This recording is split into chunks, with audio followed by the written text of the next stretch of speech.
안녕하십니까. 저는 오늘 사회를 맡은 아나운서 김동민입니다. 여러분 반갑습니다. 바쁘신 와중에도 불구하고 오늘 모두 이렇게 시민참여 포럼 행사를 빛내주시기 위해 착석해주신 여러분들께 진심으로 감사의 인사를 드립니다. 먼저 내빈 소개를 시작으로 개회사, 축사, 한국에너지공과대학교 김희태 교수님의 기조 강연 후 열린정보시스템 그리고 JNK 커뮤니케이션의 2022년 SW 서비스 개발과 수행기업 발표가 있겠습니다. 그리고 잠시 휴식을 취한 뒤 사회문제 해결을 위한 시민의 역할과 ICT 기술의 활용이라는 주제로 패널 토론이 1시간 10분가량 진행될 예정입니다. 앞에 계신 참여자분들도 좋은 의견 있으시면 언제든지 발표나 질의에 참여해 주시면 감사하겠습니다. 이 자리에 계신 모든 분들께서는 바쁘시더라도 오늘 행사가 끝날 때까지 꼭 자리를 지켜주시면 대단히 감사드리겠습니다. 오늘 행사에 대해서 간단히 설명드리도록 하겠습니다. 이번 행사는 과학기술정보통신부와 정보통신산업진흥원의 지원을 받아 수행 중인 SOS랩 운영 및 소프트웨어 서비스 개발 사업의 일환으로 진행됩니다. 본격적인 행사에 앞서서 추진 중인 사업에 대해서 간략하게 소개해드리도록 하겠습니다. SOS랩은 현재 전국 8개 지역에 조성돼 운영 중에 있는데요. 특히 경북 SOS랩에서는 경북 지역의 재난안전 분야 사회문제 해결을 위해서 시민연구반 활동을 펼치고 있습니다. 시민연구반에서는 지역사회의 재난안전 문제를 정의하고 전문가와 함께 소프트웨어와 ICT 기술로 해결 가능한 문제 정의서를 도출해내 기업이 관련 기술을 개발할 수 있도록 힘을 싣고 있습니다. 올해는 작년에 도출한 10개의 문제 정의서를 바탕으로 총 7개 과제를 선정해 기업에서 기술 개발을 진행하고 있습니다. 오늘 행사에서는 과제를 수행하고 있는 2개 기업에서 진행하고 있는 기술 개발 과제를 소개해드릴 예정입니다. 최근에 우리 지역에는 태풍으로 인해서 피해가 참 컸는데요. 포항 지진이나 안동 산불 등 우리 지역에서 일어나는 다양한 재난안전 문제들을 해결할 수 있도록 오늘 자리해 주신 시민 여러분께서 많은 아이디어를 내주시고 또 직접 참여까지 해주시면서 보다 현실적인 목소리를 낼 수 있는 계기가 됐으면 좋겠습니다. 그럼 지금부터 경북 재난안전 사회문제 시민참여 포럼을 본격적으로 시작하도록 하겠습니다. 다음은 경북 ICT 융합산업진흥협회 이지상 협회장님께서 환영의 메시지를 전달하는 시간을 갖도록 하겠습니다. 반갑습니다. 이지상입니다. 꼭 닮은 2개의 길이 있습니다. 2길 모두 이전에는 걸어본 적이 없고 인간의 상상력을 오롯이 담은 길입니다. 1300여 년 전 한 무리의 사람들이 있었습니다. 그들은 드넓은 초원 대륙을 가로질렀습니다. 황량한 타클라마칸 사막을 지나 높이 솟은 파미르 고원을 넘었습니다. 그렇게 그들은 찬란한 문명을 향한 길을 열었습니다. 고구려 유민 당나라 장수 고선지와 1만의 병사들이 놓은 길, 바로 실크로드입니다. 지금 여기 또 한 무리의 사람들이 있습니다. 이들은 광대한 푸른 대륙을 가로지를 것입니다. 문명의 이기가 만든 그늘을 걷고 공동체의 아픔을 치유할 것입니다. 그렇게 이들은 새로운 문명으로의 길을 열 것입니다. 저와 여러분 그리고 우리 모두가 만들어야 할 길, 바로 휴먼 로드입니다. 실크로드가 고선지와 병사들의 값진 희생과 담대한 도전으로 동서 공간을 잇고 눈부신 문명을 꽃피운 토대가 되었다면 휴먼 로드는 우리의 슬기로운 지혜와 열정적인 가슴으로 사람과 지역, 자연을 잇고 새 세상을 싹틔울 시작이 될 것입니다. 실크로드가 말과 무기, 인간의 육체로 험난한 산맥을 넘어 과거에서 현재로 오는 길 위에 이정표를 세웠다면 휴먼 로드는 정보통신 기술과 인간의 두뇌로 공동체의 숙제를 극복하며 현재에서 내일로 가는 길 위에 이정표를 세울 것입니다. 상상력을 발휘해 주십시오. 상상하는 인간만큼 아름다운 것은 없습니다. 분명 그 상상력은 새로운 문명을 열 것입니다. 그 속에서 우리의 삶은 편안하고 사람은 행복할 것입니다. 끝으로 손익은 도 의원님, 김상민 시 의원님을 비롯해 어려운 걸음을 내어주신 한 분 한 분에게 감사의 말씀을 드립니다. 고맙습니다. 네, 따뜻한 개회사를 읽어주신 이지상 협회장님께 다시 한번 큰 박수 부탁드립니다. 네, 다음은 손익원 도의원님의 축사가 있겠습니다. 예, 안녕하십니까. 오늘 그 과학기술정보통신부와 정보통신산업진흥원이 주최하고 우리 경북 ICT 융합산업진흥협회 그리고 포항테크노파크 경북소프트웨어진흥본부 이렇게 많은 기관들이 주관을 해서 이렇게 뜻깊은 행사가 개최된 것을 진심으로 축하드리고 또 의미 있게 생각합니다. 지금 우리 포항에 역대 최악의 재난이 발생했습니다. 500년 만에 폭우다, 시간당 100mm 이상이 왔다. 그래서 뭐 대비가 어려웠다라고 얘기는 하지만 이제 우리는 원인을 찾아서 원점에서 재검토해야 될 시기가 왔습니다. 또 이것만이 아닙니다. 우리 모든 구성원들이 자기 자리에서 각자 재난과 안전 사회 문제에 대한 대비에 철저히 나서야 될 때입니다. 우리 기술과 산업을 연계해야 될 많은 분들이 계실 거고요. 또 행정은 행정 역할을 해야 될 겁니다. 하지만 무엇보다 여기 계신 우리 시민 여러분들의 역할이 제일 중요합니다. 요 재난과 사회 안전 문제가 생겼을 때 우리 피해의 당사자가 되는 우리 시민들이 직접 참여해서 감시와 대비에 만전을 기해야 될 때가 아닌가 생각합니다. 그런 의미에서 이렇게 시민 참여를 통해서 이루어지는 오늘의 자리가 매우 뜻깊다고 생각합니다. 모쪼록 오늘 토론회가 오늘 이 포럼이 더욱 안전한 대한민국, 안전한 경북, 살기 좋은 포항 그리고 우리 모두가 행복한 그런 사회를 만드는데 크게 기여하게 되길 기대해 봅니다. 그 자리 만들어 주시는 우리 모든 분들 또 우리 이지상 회장님과 토론과의 발제에 참여해 주시는 모든 분들께 감사의 말씀을 드립니다. 감사합니다. 네, 손익원 도의원님이었습니다. 여러분 다시 한번 큰 박수 부탁드립니다. 네, 그럼 이어서 한국에너지공과대학교 김희태 교수님께서 재난의 복잡성과 시민 연결의 힘을 주제로 강연을 해주실 텐데요. 김희태 교수님은 성균관대학교에서 박사과정을 마치고 아시아 태평양 이론물리센터에서 박사 후 연구원 과정을 지내셨는데요. 칠레 딸까대학교 및 데사로요대학교 교수를 역임하신 뒤 2021년도부터 한국에너지공과대학교 에너지공학부 교수로 재직하고 계십니다. 그럼 지금부터 김희태 교수님의 강연을 청해 듣도록 하겠습니다. 여러분 큰 박수로 맞이해주십시오.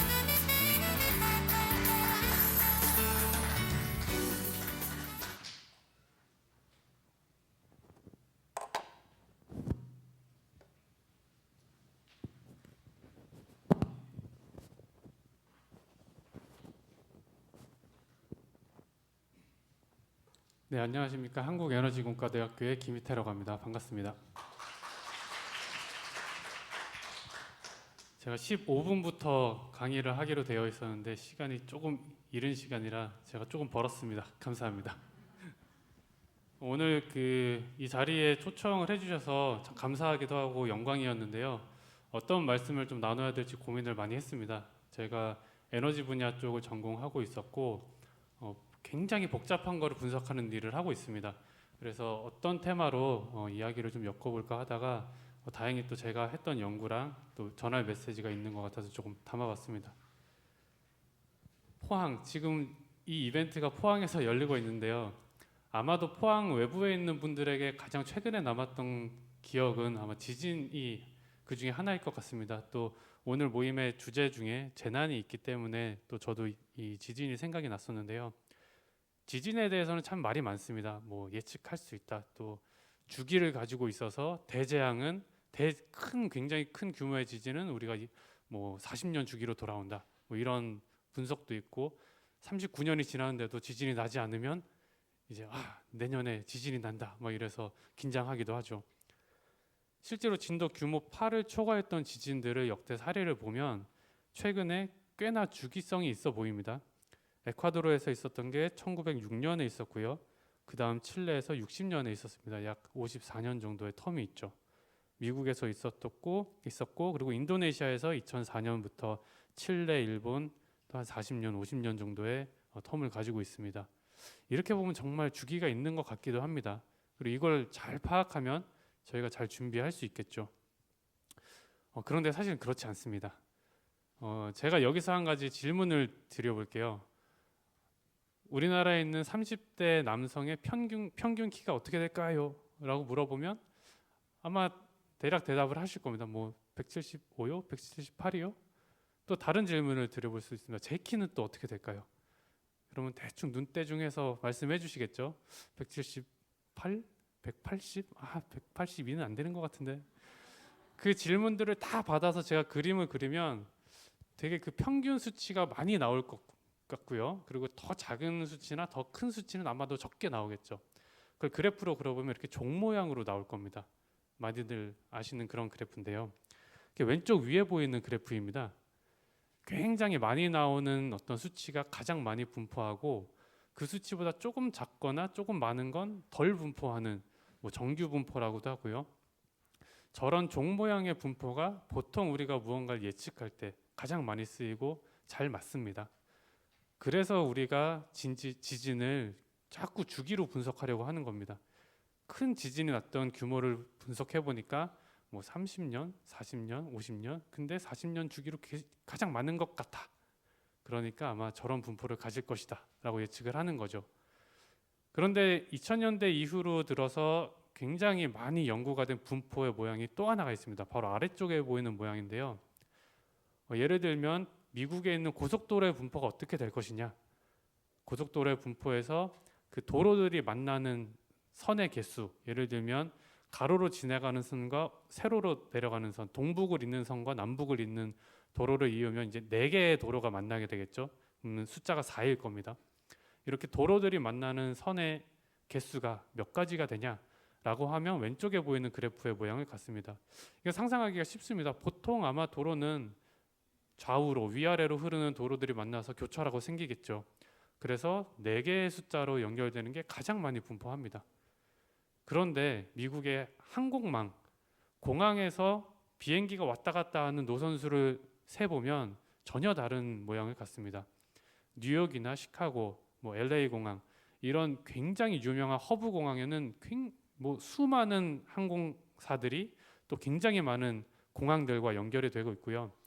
지방에 있는 되게 소소한 자그마한 지역 공항들은 뭐 한 편 이렇게 연결됩니다. 그래서 항공사에서 취향하는 비행 수를 계산을 해보면 아래쪽의 모습을 갖습니다.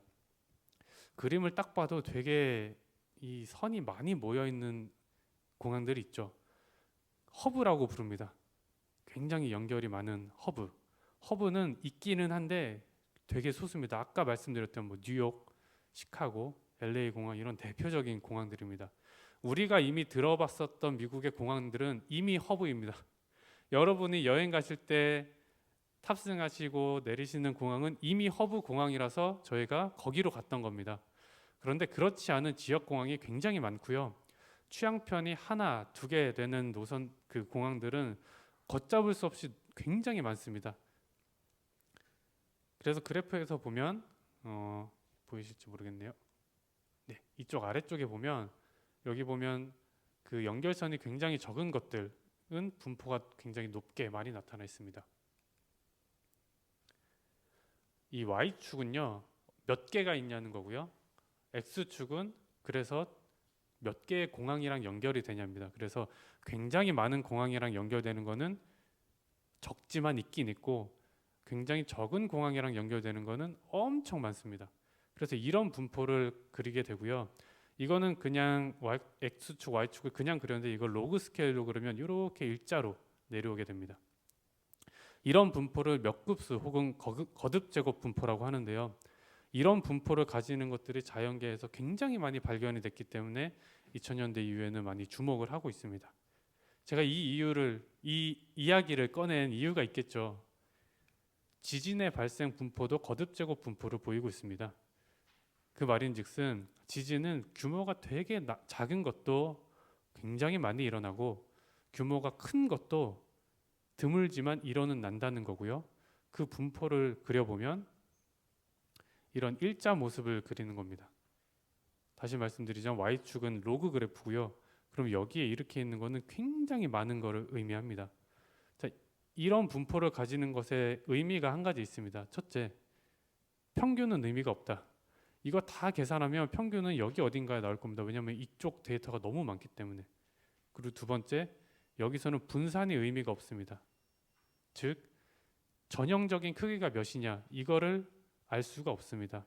아까 보았던 종 모양의 커브에서는 평균 딱 찍으면 그게 가장 대표성 있는 전형적인 크기가 됩니다. 제 키 설문조사에서 평균적으로 가장 많이 나왔던 거 하면 실제로 제 키가 나올 공산이 크죠. 그런데 이 지진 데이터에서는 그래서 도대체 지진은 가장 전형적으로 일어나는 규모가 몇이야? 4.5야? 5야? 이걸 말할 수가 없는 겁니다. 과학적으로 유의미한 규모는 없습니다. 즉 지진은 예측이 불가능합니다. 그게 지진의 태생적인 특징이고요. 그게 데이터로 밝혀진 사항입니다. 그렇기 때문에 뭐 40년 주기다, 50년 주기다 이런 거 아무리 분석해도 쓸모가 없습니다. 어떤 면에서는 지진은 그래서 예측하는 것보단 대응하는 것이 굉장히 중요합니다. 이런 그 재난의 특성들이 있는데 요새는 세상이 너무 복잡해지고 발달하다 보니까 예전에 없었던 재난들이 막 등장하고 있습니다. 지진은 자연계가 만들어낸 재난이라고 하자면 사람이 만들어낸 재난도 많이 등장을 합니다. 앞에 보이시는 그래프는 그 캘리포니아 지역에서 전력 수급을 나타낸 그래프고요. 그 뒤쪽에 되게 오리 모양 같은 뿌연 그림이 보이시죠? 이게 실제로 오리 모양 같다고 해서 덕 커브 아니면 오리 곡선, 요새 이렇게 불리고 있습니다. 이 선이 무엇을 나타냈냐면요. 가장 위에 있는 것은 예전에 2019년도의 전력 사용량의 변화를 나타냅니다. 밑에 쪽으로 갈수록 이제 2022년도까지 내려오고요. 이게 시간입니다.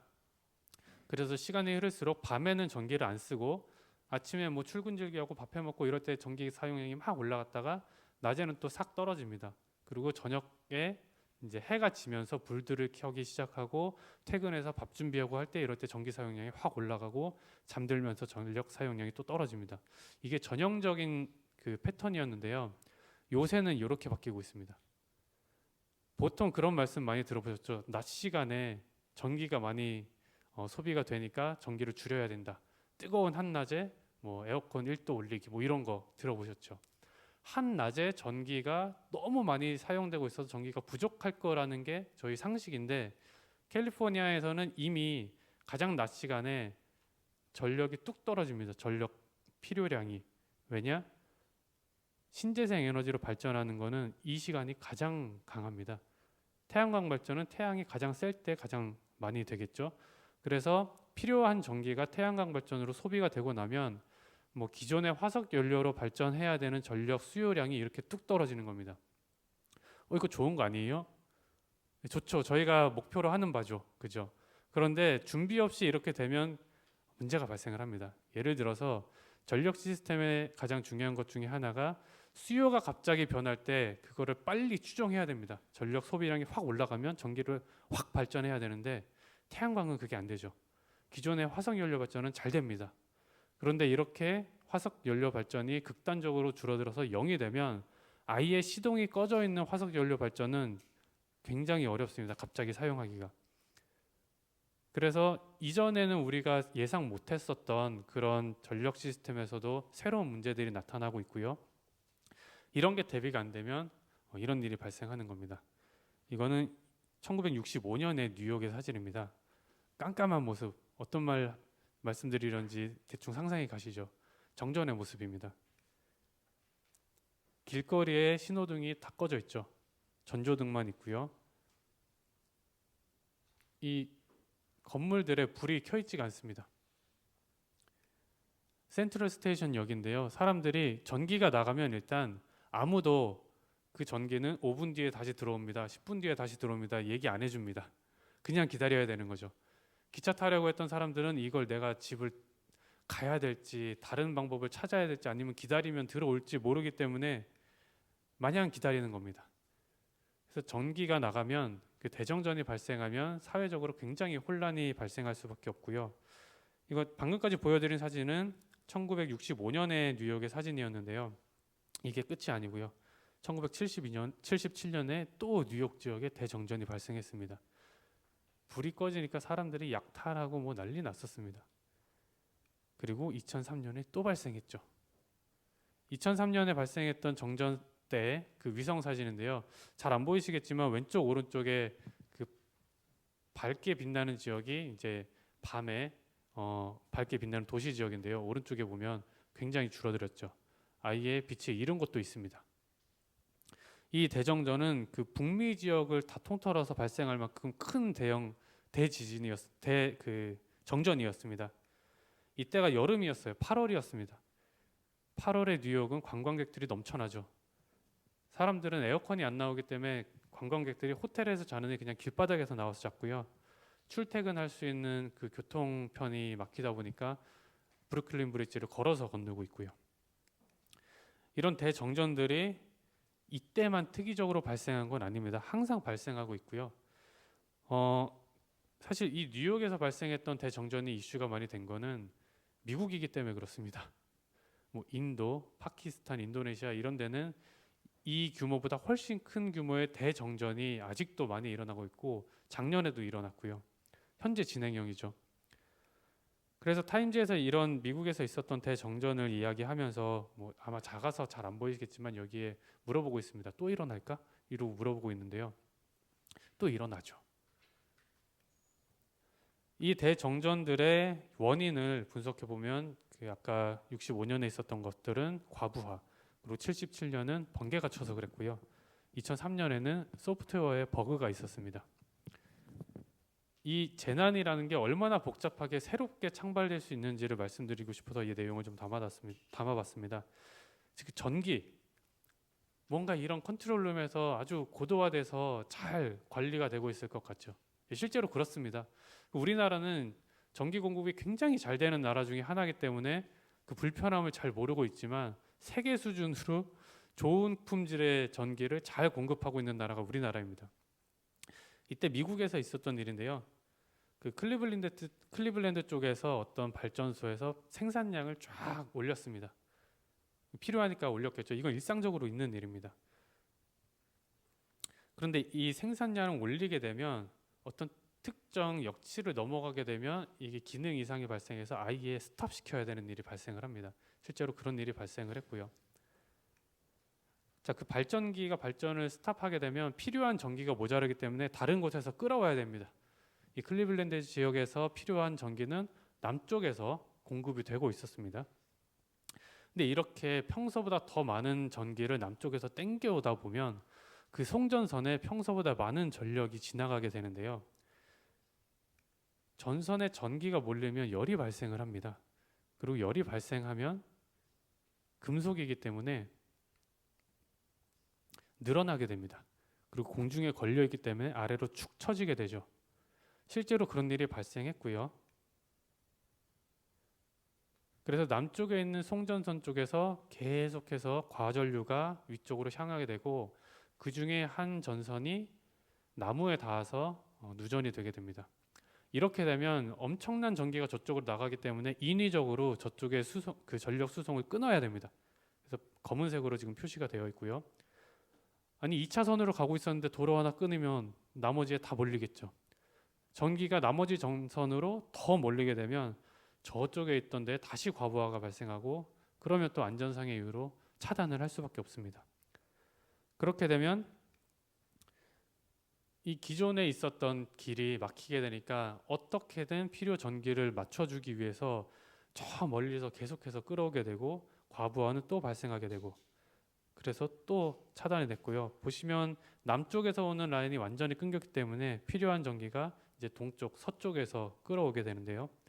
그런 식으로 과부하돼서 차단, 과부하돼서 차단, 과부하돼서 차단 하다 보니까 이쪽 지역이 아예 정전이 발생해 버렸습니다. 그리고 보셨다시피 이 단 하나의 송전선의 사례가 추가적으로 연쇄적으로 과부하를 발생시키고 그게 점점 퍼져나가게 됩니다. 그래서 2003년에 있었던 그 정전이 어떻게 퍼져갔는가를 애니메이션으로 나타내 보면 그 클리블랜드 지역에서 방금 보여드렸던 그 송전선들, 송전이 끊어지고요. 그 불이 끊어진 게 차단됐다고 표현을 한 겁니다. 점점점 퍼져나가고요.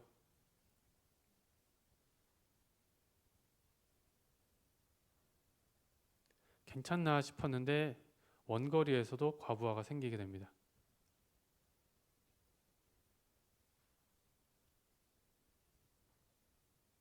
이런 식으로 캐나다 남부 그리고 북미 쪽이 완전히 대정전에 돌입이 됐고요. 시작은 정말 나뭇가지 하나가 송전선에 닿았을 뿐인데 이렇게 됐습니다. 사실 이런 거를 대비해서 경보 시스템들이 굉장히 많은데요. 아까 제가 소프트웨어 버그라고 말씀드렸죠. 버그가 있어서 컨트롤 시스템이 이 메시지를 못 내주고 있었습니다. 그래서 컨트롤룸에 있던 사람들은 다른 쪽에서 좀 이상한데요. 그리고 전화를 받는데 컴퓨터가 메시지를 안 띄워주니까 괜찮다는데요 하고 서로 소통에 문제가 있었던 거고요. 그 시간에 적절하게 컨트롤을 못 해주니까 과부하가 걷잡을 수 없이 퍼졌고요. 이게 2003년도의 일이었는데 이런 뉴스 기억하실지 모르겠지만 바로 최근에 텍사스에서도 이런 일이 있었습니다. 텍사스 하면 뭐가 떠오르시나요? 저는 카우보이, 뜨거운 어떤 열대 같은 그런 느낌, 이글이글 이런 게 떠오르는데 땔감을 줍는다는 뉴스가 나왔죠. 왜냐하면 이렇게 한파가 다 뒤덮였기 때문입니다. 보통 그 극소용돌이가 있는데요. 제트기류를 따라서 주기적으로 회전을 합니다. 그런데 이게 기후 이상으로 완전히 남하하게 되면 차가운 기온이 남하합니다. 말 그대로. 그러면 안 춥던 지역이 추워지는 거고요. 2월 15일에 텍사스에서도 그런 일이 일어났습니다. 그래서 기온이 굉장히 떨어졌고 바람도 많이 불었고요. 기온과 바람이 더해지면 이쪽에 잘 안 보이실 것 같은데 이 체감 기온은 훨씬 낮아지게 됩니다. 이때 미국이 어떻게 전기를 생산하고 있었냐면요. 왼쪽에 있는 표 중에서 그림에서 동그라미는 다 발전소를 나타내고요. 크기는 발전하는 양, 색깔은 발전하는 형태를 나타냅니다. 보시다시피 주황색은 천연가스 그리고 녹색은 풍력 발전인데요. 우리가 보고 싶은 곳은 이쪽입니다. 텍사스 지역. 주황색이랑 초록색이 굉장히 많죠. 텍사스는 전통적으로 자원 부국이었기 때문에 전선을 다른 곳과 잇지 않습니다. 이쪽에 미국 서부가 하나의 전력망을 구성하고 있고 이쪽에 색깔로 나누어져 있듯이 몇 개의 전력 시스템이 있지만 텍사스만 유일하게 한 주가 단 하나의 전력망을 구성하고 주변 지역과 연결하지 않습니다. 거래를 안 합니다. 자기들만 사서 자기들이 쓰고 끝입니다. 왜냐하면 풍력도 굉장히 많고 천연가스도 굉장히 풍부하거든요. 근데 문제가 없었습니다. 지금까지는. 그런데 그 한파가 불었던 날 무슨 일이 벌어졌냐면요. 여기에 있는 표가 그 전력 수요량입니다. 그리고 여기 점선으로 된 게 예측치인데요. 실제로는 이 정도밖에 공급을 못했습니다. 당연히 필요한데 공급을 못하니까 정전이 발생하는 거죠. 왜 이런 일이 발생했냐? 이 일이 발생했을 때 사람들이 그 신재생 에너지를 굉장히 비판했습니다. 봐라, 풍력 발전 많이 하니까 기상 이변 때 대응이 안 되지 않냐? 그런데 알아보니까 사실 풍력은 죄가 없었고요. 여기엔 색깔별로 발전 타입을 나타내고 있습니다. 풍력 발전 녹색은 이때쯤에 한파가 불어서 출력 제한이 걸어져서 발전량이 줄어들었었고요. 그 부족분을 천연가스를 증가시켜서 잘 때우고 있었습니다. 그렇기 때문에 이 시점까지는 문제없이 잘 왔죠. 문제가 발생했던 건 그 한파에 원자력 발전소 한 기가 멈췄습니다. 그래서 여기에 보시는 원자력 발전소가 이 빨간 선입니다. 원자력 발전소의 공급량이 확 줄어들었고요. 그리고 천연가스도 파이프로 운송해야 되는데 파이프가 얼었습니다. 그래서 천연가스 발생이 확 줄었습니다. 결국에 텍사스에서 전력난이 일어난 건 원자력 발전소와 천연가스 발전소의 기능 이상이었지 사실 풍력 발전은 아니었거든요. 이건 넘어가도록 하겠습니다. 결국 아까 위성 사진과 비슷하게 다시 보시듯이 굉장히 어두워지죠. 전기를 못 받았고요. 시간에 따라서 얼만큼 피해를 받았는지 나타내면 점점점 빨간 영역이 많아지죠. 텍사스의 굉장히 넓은 지역이 전기를 못 받았습니다. 한파가 몰아쳤고요. 이게 가격 그래프인데요. 여러분 요새 주식 그래프 이런 거 관심 많으실 텐데 이것도 전기 가격 그래프입니다. 보시면 일자로 보이지만 사실 일자가 아니었습니다. 왔다 갔다 하는 그래프였는데 보통 주식에서도 이렇게 상 간다 얘기하죠. 27%막 오르고 그렇게 되면 그 전까지의 변화가 미미할 만큼 갑자기 증가하게 되는데 전력 가격이 그렇게 되었습니다. 평소에 메가와트 아워당 50달러였는데 9,000달러로 올랐습니다. 왜냐하면 수요가 모자르니까 가격은 더 비싸지는 거죠. 이 정도 가격이었는데 갑자기 하루 만에 쭉 올랐고요. 우리나라는 사용하지 않고 있지만 미국 같은 경우엔 도매 가격에 연동해서 전기를 사는 방식도 있습니다. 그런 경우 평소에 조금 더 쌉니다. 누가 사용을 하냐? 취약계층이 더 많이 사용을 하죠. 한 푼이 아까운 분들. 그랬는데 도매 가격이 이렇게 확 올라가 버리면 이 가격을 지불해야 되는 겁니다. 그래서 굉장히 사회 문제가 됐었습니다. 자, 그럼 이게 정말 복잡하게 발생하긴 했는데 예상할 수 없었는가? 예상할 수 있었을 것 같습니다. 왜냐하면 그 전에 그 미국에서도 당연히 전력 시스템을 감시하고 제한하고 하는 기구가 있습니다. 잘 보이실지 모르겠는데요. 이쪽에 보면 그 윈터라이제이션이다 해서 추워질 때를 대비하라는 권고를 이미 내렸었습니다. 2011년에 텍사스 전력 시스템에 그런 이야기를 내렸었고요. 여기 보면 뭘 해야 되는지 다 나와 있습니다. 여기 보이시죠? 윈터라이제이션이 필요하다. 그리고 그거에는 아래 항목들을 포함한다. 그렇게 해서 잘 설명을 하고 너네는 이게 부족하니까 해야 된다라고 권고를 했지만 민간 발전사기 때문에 굳이 따를 이유는 없었던 거죠. 그래서 이런 어떤 그 재난을 대비하기 위한 의견이 잘 전달돼서 영향력을 발휘하는 게 굉장히 중요합니다. 보시는 슬라이드는 그 미국의 대선 때 여론조사 결과를 나타내고 있는데요. 제가 말씀드리고 싶은 거는 2016년 아래 그래프입니다. 트럼프와 클린턴이 붙었었죠. 굉장히 이슈가 됐었고요. 여론에서는 기억하실지 모르겠지만 힐러리 클린턴의 승리를 압도적으로 예측을 했습니다. 그런데 열어보니 트럼프가 당선이 됐죠. 그러면 언론은 왜 그걸 몰랐을까요? MIT에 있는 연구그룹이 트위터를 다 조사했습니다.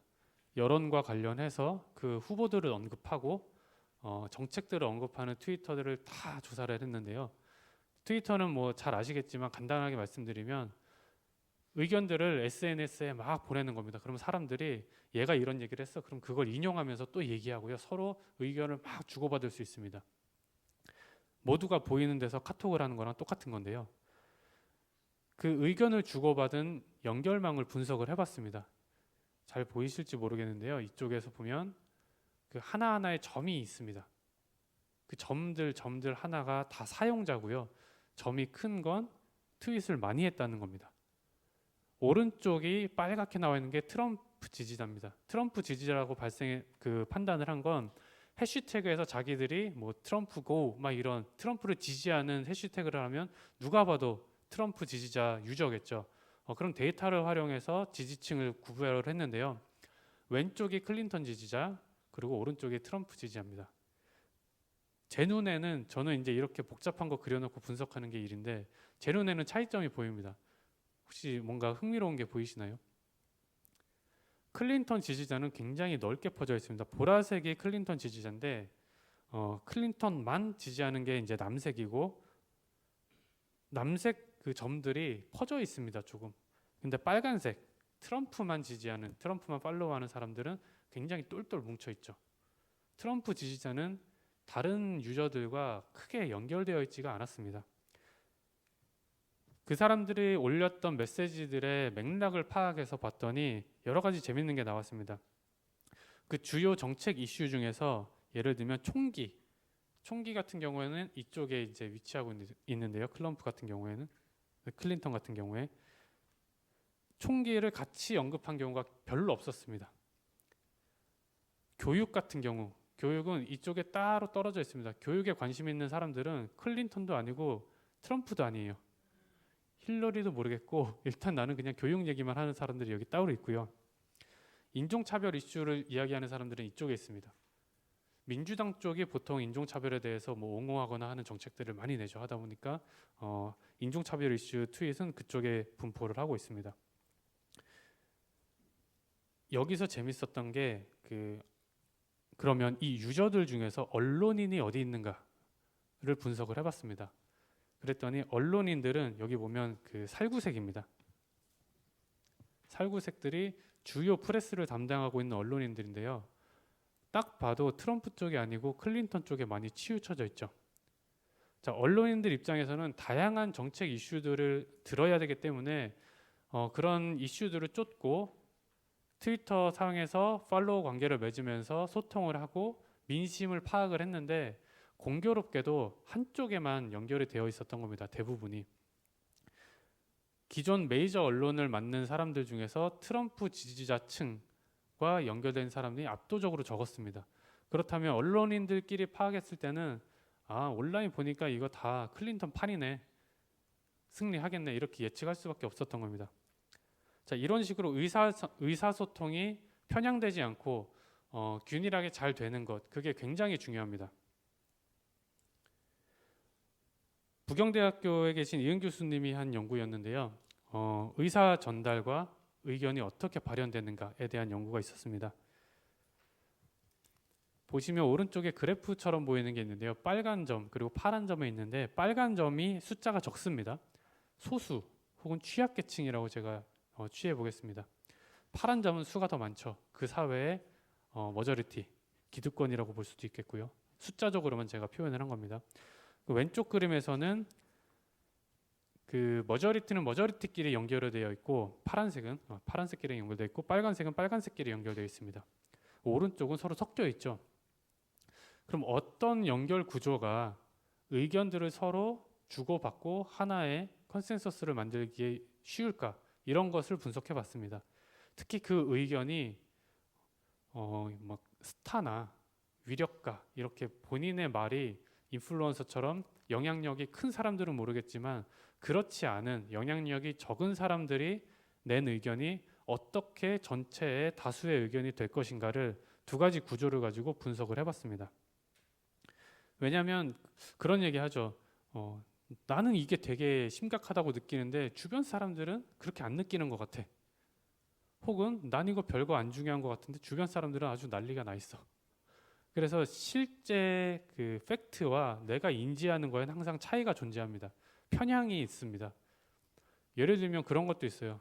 학생들 얘기해 보면 자기만 이상한 핸드폰 갖고 있고 주변 친구들은 다 아이폰 갖고 있어. 그러니까 나도 아이폰 가져야 돼. 나만 불행해요, 항상.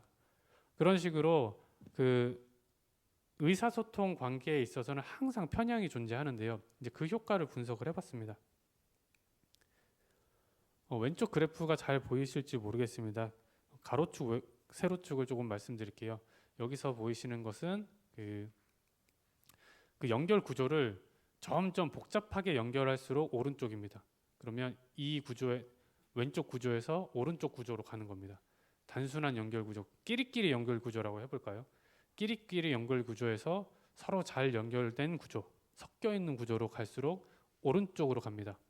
그리고 왼쪽은 편향된 정도입니다. 위로 갈수록 더 편향됐고요. 왼쪽으로 갈수록 덜 편향됐습니다. 0이면 아주 이상적으로 내가 인지하는 게 실제 그대로입니다. 예를 들어서 주변에 가난한 사람이 너무 많아. 나는 한 50명 있다고 느꼈어. 근데 진짜 50명 있어. 그러면 0입니다. 근데 실제로는 한 80명이 가난한데 나는 50명밖에 가난하지 않다고 느꼈어요. 그러면 좀 축소해서 느낀 거죠. 그러면 음수로 내려갑니다. 그래서 왼쪽이 올라가 있다는 얘기는 끼리끼리 연결되어 있을수록 어떤 거를 되게 오버해서 편향되게 느낄 수도 있다는 얘기입니다. 이건 당연합니다. 왜냐하면 이 친구들을 BTS를 좋아하는 그룹이라고 해볼까요?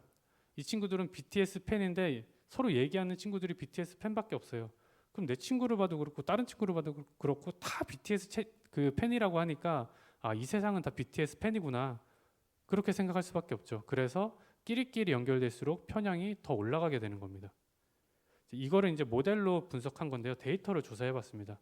실제 데이터를 조사해봐도 그렇게 나왔습니다. 위에 그래프가 한국의 그래프고 아래 두 개 그래프가 미국의 그래프인데요.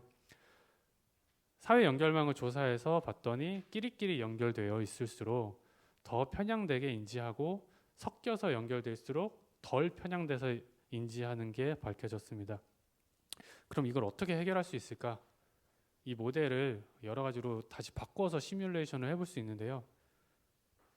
끼리끼리 연결된 것 중에 몇 개를 이렇게 딱 바꿔서 다른 성향과 일부러 연결을 시켜줬습니다. 그랬더니 기존에 왼쪽에 보시면 이 주황색이 기존의 그래프인데 이게 확 올라갔죠. 이런 식으로 연결이 복잡해질수록 편향이 달라지게 되는 것을 분석을 했습니다. 다시 말하면 우리가 같은 생각을 가진 사람들과만 얘기할수록 그게 그렇게 크게 영향력이 없다는 것을 의미합니다. 특히 오늘 주제 중에 시민이라는 단어가 있죠. 시민이라는 단어는 여러 가지를 의미하는데 약한 힘의 여럿의 모임이 또 시민의 한 가지 모습이 아닐까 싶습니다. 내가 재난에 대해서 어떤 위기감을 느껴, 아니면 징후를 발견했어, 아니면 의견이 있어. 그렇다고 해서 내가 아무리 목소리를 낸다고 해서 세상이 알기는 어렵습니다. 왜냐하면 저희의 힘은 미미하니까요. 그런데 그런 미약한 연결이 전체 컨센서스를 이루려면 그 연결 구조가 굉장히 복잡해져야 됩니다. 그리고 영향력이 큰 사람이 이야기하는 게 뭐 당연한 얘기지만 굉장히 중요하고요. 그렇기 때문에 우리가 재난을 극복하기 위해서, 대응하기 위해서, 준비하기 위해서 의견을 주고받고 어떤 정책을 제안하고 하는 활동을 한다면 그걸 지지하는 사람들끼리 모여서 고민하는 것도 중요하지만 그거에 크게 관심 없는 사람들한테 알리는 게 굉장히 중요하고요. 그 모여서 얘기하는 사람들의 어떤 성격도 다양화하는 게 많이 중요합니다. 오늘 이 자리에 그 귀빈들도 많이 오셨죠. 그 역할이 굉장히 중요한 겁니다. 여기에서 이런 문제에 관심 있는 시민분들만 모여서 얘기하면 의미가 없습니다. 연결이 이렇게 바뀌어야 되거든요. 오늘 같은 자리에서 시민과 담당자와 또 귀빈 여러분, 전문가들이 섞여서 서로 의견을 나눌 때 그 의견이 컨센서스로 만들어질 여지가 굉장히 큽니다. 이런 분석들은 또 이론을 통해서 그리고 데이터를 통해서 분석이 된 거기 때문에 제가 그래도 학교에서 있는 사람이라서 뭔가 말씀을 드린다면 의사소통의 색깔을 다양화하자. 여러 색깔을 가진 사람들이 모여서 이야기하는 게 훨씬 효과적이다라는 메시지를 드리고 싶습니다. 마지막 슬라이드인데요. 이 슬라이드는 제가 에너지 문제에 대해서 얘기할 때 가끔 보여드리는 슬라이드입니다. 가정폭력이 있을 경우 신고하라는 안내 표지판입니다. 아프리카에서 있었던 거고요. 가정폭력 예방하는 사람들이 이제 신고를 받고 찾아가서 그 피해를 받는 여성분을 구제하면서 물어봤답니다. 아니 이렇게 캠페인도 하고 우리는 소위 그 사랑의 전화 이런 것도 다 있는데 왜 신고 안 하고 당하고만 있었냐? 아니 이거 신고하러 가려면 오토바이 타고 가서 신고해야 되는데 나는 기름이 없어서 못 갔다. 저는 이 이야기가 그렇게 다가왔습니다. 우리가 에너지에 대해서 신경을 쓰는 것은 단순히 불편을 극복하자, 편하자, 쾌적하자가 아니라 어딘가에서는 에너지가 부족했을 때 인권이 살아나지 못하는 경우가 있습니다. 지금 우리가 이 미팅을 불 다 끄고서 한다면 얼마나 불편할까요? 에너지는 우리가 인간답게 살기 위한 가장 기본적인 도구거든요. 에너지를 공급하고 에너지 공급이 끊어지지 않게 하는 것, 그것도 재난을 방지하는 것이고요. 또 여러 가지 자연 재난에 대비하는 것, 그런 것도 동일하게 중요하고 우리가 항상 그 끝에는 사람이 있다는 걸 생각하면서 이런 논의를 했으면 좋겠습니다. 이상으로 발표를 마치겠습니다. 감사합니다.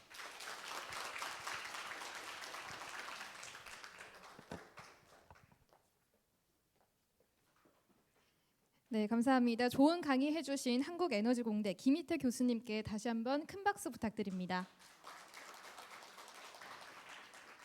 네, 이제 2022년 소프트웨어 서비스 개발 과제 수행 기업 발표가 있겠습니다. 먼저 주식회사 열린정보 시스템의 재난안전 스마트 반사경 시스템이라는 주제로 발표가 있겠습니다. 여러분 따뜻한 박수로 맞이해 주시기 바랍니다. 예. 안녕하세요. 저는 열림정보 시스템의 대표 박정호라고 합니다. 저희는 올해 2022년 재난안전 스마트 반사경 쪽의 파트를 담당하고 있고요. 올해 이제 지금 한 과제를 지금 8개월 차 지금 하고 있는데 지금 아직도 마무리 단계 중에 있습니다. 예, 저희 열림정보 시스템을 잠깐만 설명을 좀 해드리면요. 저희는 이제 포항시청 옆에 있고 회사 창립한 지는 벌써 지금 28년째 돼가고 있고 소프트웨어 업체고요. 원래 처음에는 서울에서 했다가 이제 포항으로 내려온 지는 한 10년 정도 됐습니다. 본사가 포항이고요. 저희는 그래서 작년, 재작년 2019년에 이제 과학기술부 장관상도 받았고 중소기업 벤처부 상도 받았고요. 전시회도 많이 하고 있고 그래서 이제 저희는 주로 이제 소프트웨어 쪽으로 많이 좀 하고 있습니다. 그 외에 뭐 이노비즈, 메인비즈, 뭐 포항 강소기업 이런 것도 다 들어가 있고요. 자, 저희가 이제 지금 스마트 반사경을 지금 하고 있는 이 내용의 원래 정식적인 명칭은 사각지대에서의 교통사고 예방을 위한 소프트웨어 서비스 개발입니다. 저희가 지금 이렇게 보다 보면 저희가 이제 이 과제를 채택했던 가장 큰 저희가 이제 이 과제를 해야 되겠다고 도전하겠던 가장 큰 이유가 기존에 이제 반사경 시스템이 있지만 얘를 이제 요즘 시대에 맞게끔 이제 AI 딥러닝을 가지고 이제 사람을 인식하거나 차를 인식하거나 이제 뭐 위험 사항을 인식해서 그런 것들을 이제 좀 이렇게 스마트한 어떤 그런 시스템으로 만들면 어떨까 싶어서 저희가 이제 이 과제를 도전하게 됐고요. 저희 과제 가장 여기 이제 그림에 보시면은 이제 골목길 왼쪽에 이제 보시면은 이제 골목길 같은 거 그리고 이제 저기는 이제 이 동네는 어디 연희대 어디 가서 제가 찍었는데 거기 교차로가 있는데 이제 인도하고 차도 구분이 없는 곳 그리고 이제 자명 쪽에 극커빌길 같은데 이제 이런 데 보면은 이제 차도 많이 다니고 사람들도 좀 많이 있는데 이제 그런 교통 통제가 잘 안 되는 데 있죠. 이런 데에다가 한번 적용하면 어떨까 이런 생각을 하고 있었고요. 자, 그러면 저희가 이제 스마트 반사경을 어떻게 할 것이냐 이제 생각을 해보면 이제 전과 후로 좀 나눠놨습니다. 전에는 약간 이런 골목길에다가 이런 이게 전광판 같은 거를 달아서 좌측과 우측에서 오는 뭐 차량과 사람을 감지해서 경고를 해주고 알람을 주면 어떨까 이제 이런 생각을 하는 거고요. 두 번째도 이제 차도하고 인도가 구분이 없는 데서도 이제 스마트 반사경 같은 걸 달아서 이제 안내를 해주면 어떨까 하는 거고요. 그리고 가장 이제 세 번째 같은 경우에는 근데 이 시스템을 만들어서 뭐 관공서에만 뭐 팔 수는 없는 거고 이제 회사는 이제 매출도 올려야 되고 하기 때문에 이 시스템을 어디다 팔아야 되나 이제 이런 고민을 좀 하다가 이 마트나 백화점이나 이런 데에도 되게 이제 후진 주차 그런 거 하다가도 뭐 사고 많이 나고 이제 마트에 들어가면 주차를 해야 되는데 주차가 어딘지도 모르겠고 이런 데 시스템을 도입하기 위해서 마트나 이런 데다가 이제 천장에다 매달아 놓고 이제 주차를 안내해 주는 주차 관제 시스템 이런 거를 좀 운영하면 어떨까 싶어서 요거를 이제 계획을 하게 됐습니다.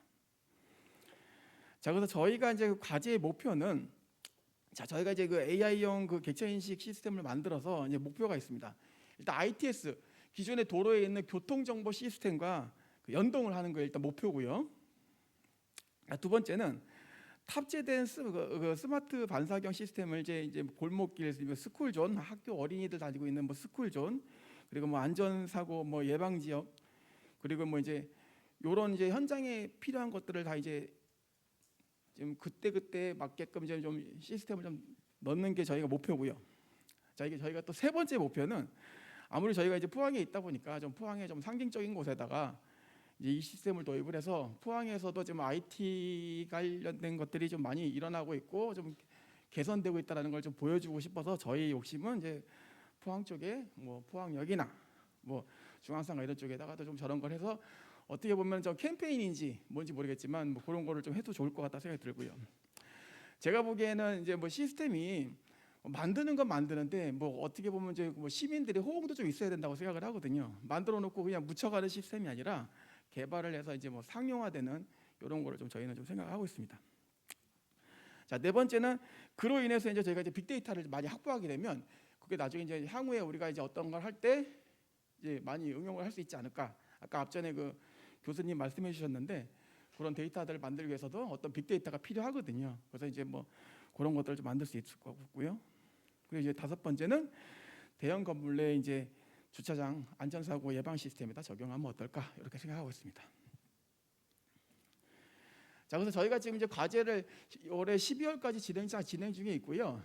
저희가 이제 시간상 이거를 지금 어떻게 뭐 좀 포항시청이든 중앙상가도 어디다가 설치를 해야 되는데 하필 이번에 태풍이 치는 바람에 이 2달 동안 이게 거의 뭐 올스톱이 됐습니다. 원래 그 포항시청 담당자하고도 좀 만나서 얘기도 좀 하려 했는데 다들 수해 복구 나가셔갖고 뭐 만날 분이 없었습니다. 그래서 일단은 저희가 일단 데모는 해야 되겠고 해서 저희 사무실에다가 일단은 카메라를 2개를 달았습니다.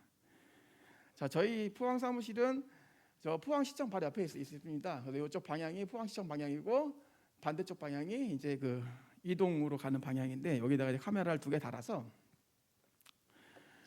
자, 저희가 이제 1층 공장에다가 이제 CCTV를 이제 보는 프로그램을 이제 만들어놨습니다. 하나는 이제 제품 A는 이 스마트 반사경을 사람들한테 알려야 되기 때문에 이제 이 감지하는 기능을 좀 보이는 사람을 감지하고 차를 감지하고 하는 기능을 좀 보이는 제품을 해서 스마트 시제품 A라고 저희가 명명했고요. 이제 시제품 B 같은 경우에는 이제 실제 막 도로에다 매달고 이제 뭐 개인 정보 같은 것도 좀 저 하시는 분들도 있고 하기 때문에 이제 사람에 대한 그런 뭐 인지하는 거는 이제 뭐 화면 저장 같은 건 당연히 안 하고 뭐 사람이 인지하는 뭐 그런 영상도 빼고 순수히 뭐 통행자 뭐 이런 것들만 좀 확인하고 이제 위험할 경우 안내를 좀 해주는 이런 시스템을 좀 생각하고 있습니다. 자, 제품이 이제 A 타입하고 B 타입을 이제 주문했는데 생각을 하고 있는데요. 여기에서는 지금 제품 A 타입을 잠깐 좀 설명을 좀 해드리면, 이건 저희가 이제 실제 개발하고 있는 시스템에 이제 화면 캡처한 겁니다. 다음 장에 좀 설명 한번 드릴게요. 자, 첫 번째는 1번에 그 정해진 위치에 구역 내 정차하는 거를 이제 이게 저희가 이제 도로 골목 가다 보니까 이게 주차가 상당히 많이 돼 있습니다. 도로에. 그러다 보니까 이게 정체된 차 때문에 실제 주행되는 차를 잘 감지를 못하는 상황이 벌어져서 저희가 이제 정체되는 공간 골목길 같은 경우는 이제 그 어떤 존을 만들어서 여기는 이제 주행하는 부분은 이제 저희가 이제 감지하겠다. 이제 그렇게 해서 1번이 이거 감지하는 기능을 좀 넣어놨고요. 자, 그리고 이제 두 번째는 이제 사람과 차량이 얼마나 많이 지나다니는지 그런 거를 이제 감지하는 기능을 넣어놨습니다. 혼잡 시간이죠, 혼잡 시간. 자, 세 번째는 저희가 이제 그걸 갖고 이제 그래프로 그리면 이제 24시간 저희 같은 이런 그 저희 사무실 앞에 골목 같은 경우는 사람 24시간을 보면 언제 사람이 통행량이 많은지 그런 것도 좀 확인할 수 있을 것 같고요. 그리고 다섯 번째는 보면 이제 차량이 위에서 진입하게 되면은 이제 차량이 진입합니다라는 이제 안내 메시지를 나타내서 이제 지나가는 보행자들한테 좀 안내 메시지를 드릴 수 있고요. 그리고 이제 네 번째를 제가 중간에 점프했네요. 네 번째 같은 경우는 저희가 이제 기상 정보 같은 거를 저희가 이제 받아서 그 전광판 앞에다가 오늘의 날씨나 이런 것들 좀 표시를 해드릴 수 있을 것 같고요. 오늘이고 내일 날씨를. 여섯 번째 같은 경우에는 이제 위험 상황 시 이제 그 경찰 캐릭터 같은 게 나타나서 이거 어떻게 보면 경고의 의미죠. 경고의 의미인데 그냥 빨간 램프 하나 켜는 것보다는 좀 약간 좀 캐릭터 같은 거를 좀 해서 좀 사람들한테 좀 이목도 좀 받고 좀 어린이들 같은 경우도 좀 이렇게 좀 재밌어하는 그런 것들을 좀 생각하고 있었습니다. 그래서 위험 상황이 되면 경찰 캐릭터가 나타나서 안전을 이제 유도하는 이제 그런 이제 이미지가 나타나는 걸로 이제 해놨습니다.